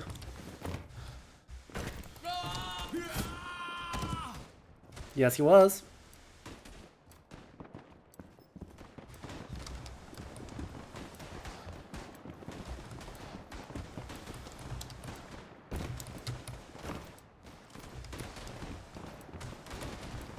This is what we call a good defensive position right here.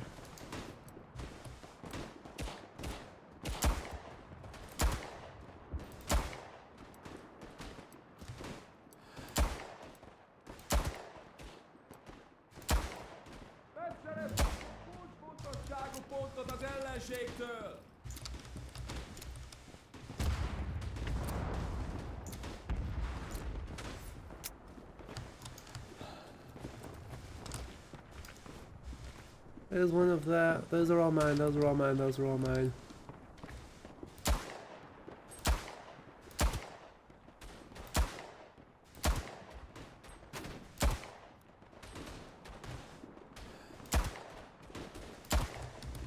Voila. That's one of mine.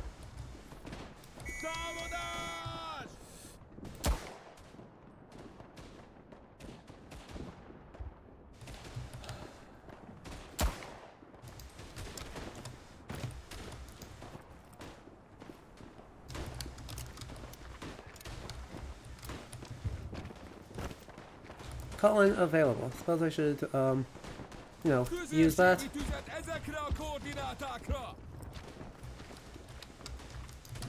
Let's use that.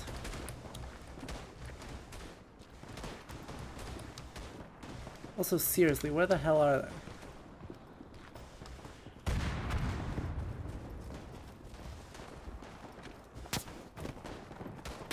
Oh god, there's a bunch of people up there. Yes, yes, yes, yes, yes.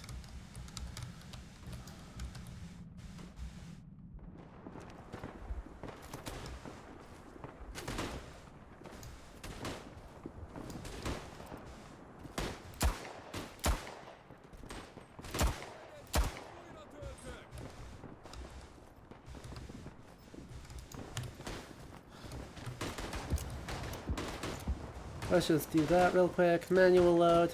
Yep. Manual reload. And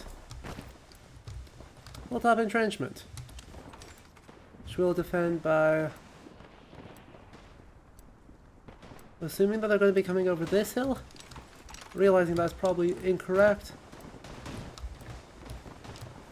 and then trying to find a different location.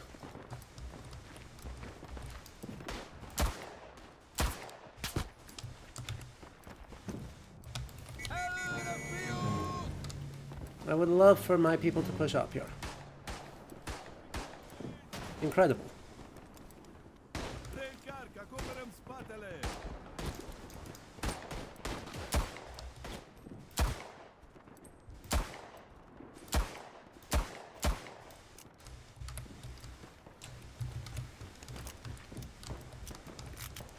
Voila.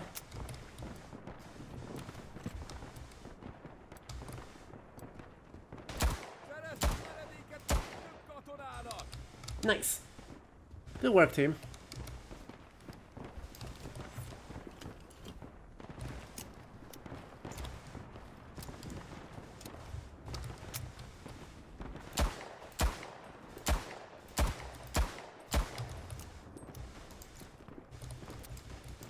God, I'm locked into reloading for— oh wait, I can switch weapons to cancel the reload.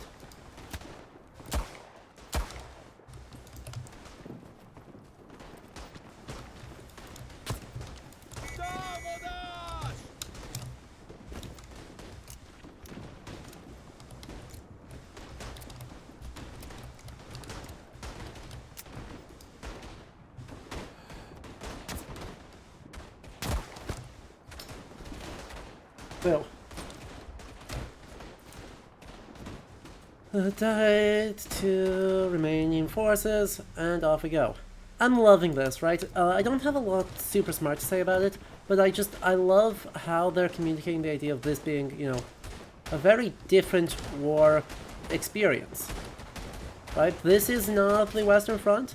It has different strategic aims, and while there's a lot of similarities, right? Technological, hardware,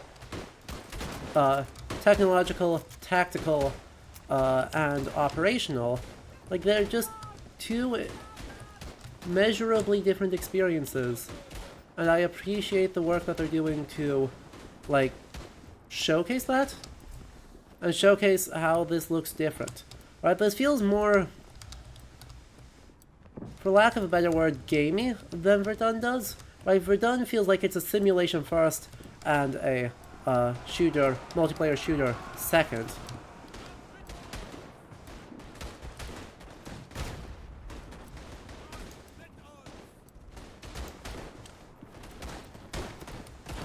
I was just not set up on the right angle, huh?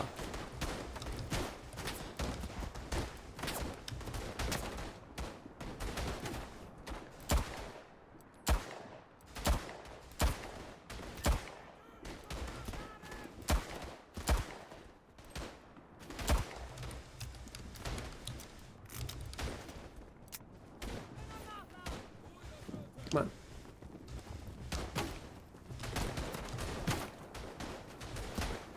Bring me closer to him. I wish to stab him with my sword. Oh. I guess I shouldn't have done that, huh? Are we still going to capture the point, or did everyone... was I literally the only person who was thinking about capturing the point here? Was I literally... Oh no, thank goodness. Someone else is still working on it. Because that'd be goofy. That'd be bad. And I have no idea why we would not do that. No?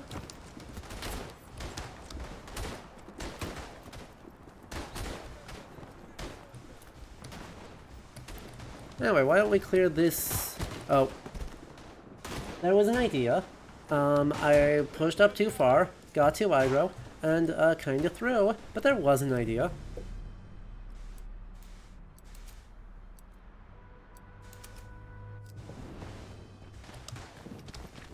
Ooh, let's call in support. Hello? Yes. Give support, please. Where did the phone go? I had just seen the phone. I said press E to call... Oh, it was my mobile phone.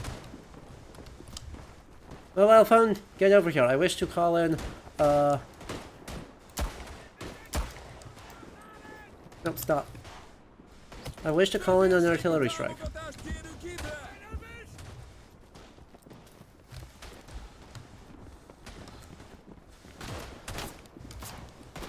Oh, that's one of mine.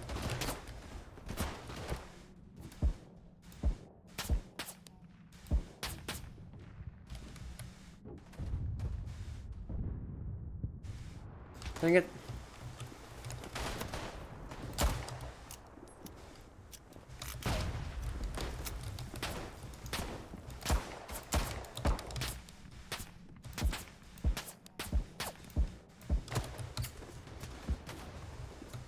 It's wild to compare and contrast them in the two areas they focus on. Exactly, right? This is mobile war. This is, right, you're assaulting key positions. And then once you do, you're gonna try and take those positions at all costs. What are you shooting at? There's one guy there. Come on. Go with the times.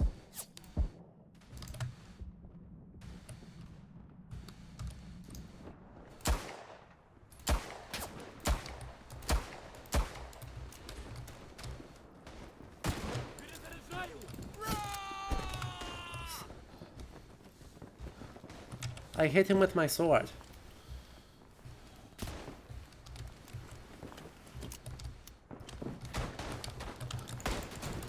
Aww. He bayoneted me faster than I could stab him. Tragic. Frankly, despicable.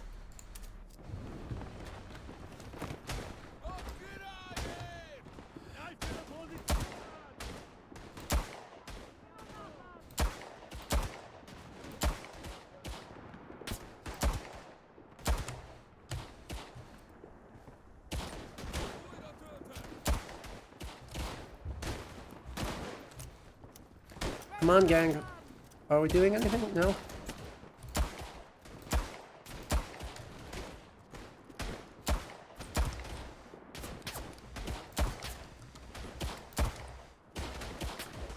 No? Still no? Cool. That's a lot of... Yep.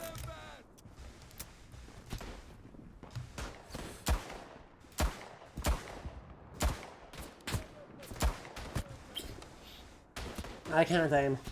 God, I'm so bad. I'm so bad at this video game. You know, this... Are the Carpathians actually this worn down?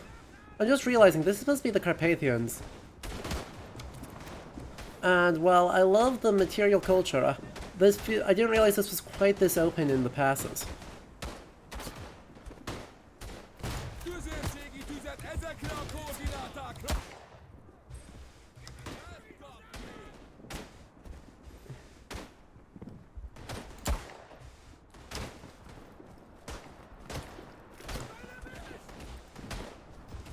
Come closer, I wish to stab you. Get over here. Nope. Come on. I know I should just shoot you from behind. That's not fun. This is fun.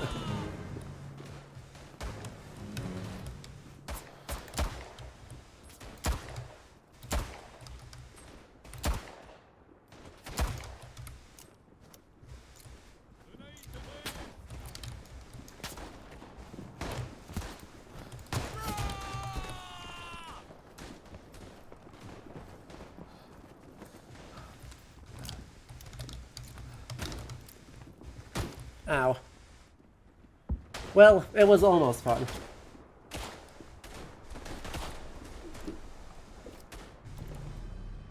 I'm also noticing, you know, there is just a tiny bit of these feeling a little samey. It's not bad, right? Hardly egregious, but like these different landscapes all feel maybe a little bit similar. They certainly look super similar, right? I think that means that they end up feeling a little more similar than the maps in Verdun did, despite these, you know, nominally being... So? From where? Literally from where? Right? The blob shape, I think, right, need to create a wider map with more options. Just ends up looking a little bit different. Oh, that's a machine gun. Let me duck into... Ow. I was gonna get into the shell hole. But, you know, that didn't work. It's not gonna matter, because literally they can't win. At this point, they've lost the map, right? They could capture...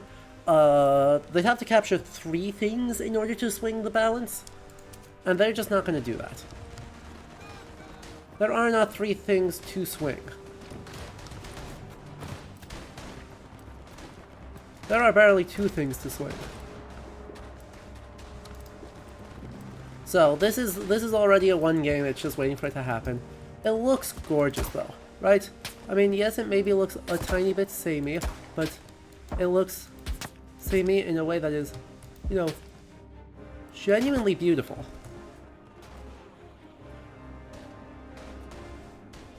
And so, yeah, I don't know, it feels like this is a really good taste, right? Verdun felt like it was a really good taste of the affective experience of being in the trenches and of, you know, the strategic goals of trying to gain space. This feels like it's a pretty good case of this more mobile sort of war and the goal of trying to get these maneuvers to work. Right? That feels really good. And also I'm having a fun time playing it. And that's something. But, good or not, and it was good, we are out of time for today's stream. I have other stuff I gotta do tonight, so it's a short one today. We'll be back later in the week with Isanzo as the last one. Probably going to be another shorter stream. I think a little bit shorter form content with these shooter games works better. And then coming up next week, we're going to have guests on who know much more about the time period than I do, and they're going to be able to actually have, like, interesting, competent conversations about it. So, I hope you all will join us for those. Those are going to be earlier, but check the schedule tab for all of those dates. Yeah, I think that does it for today. So, until I see you next, I hope you have a good rest of your day, and I hope you all have a good night. Alright? Bye-bye.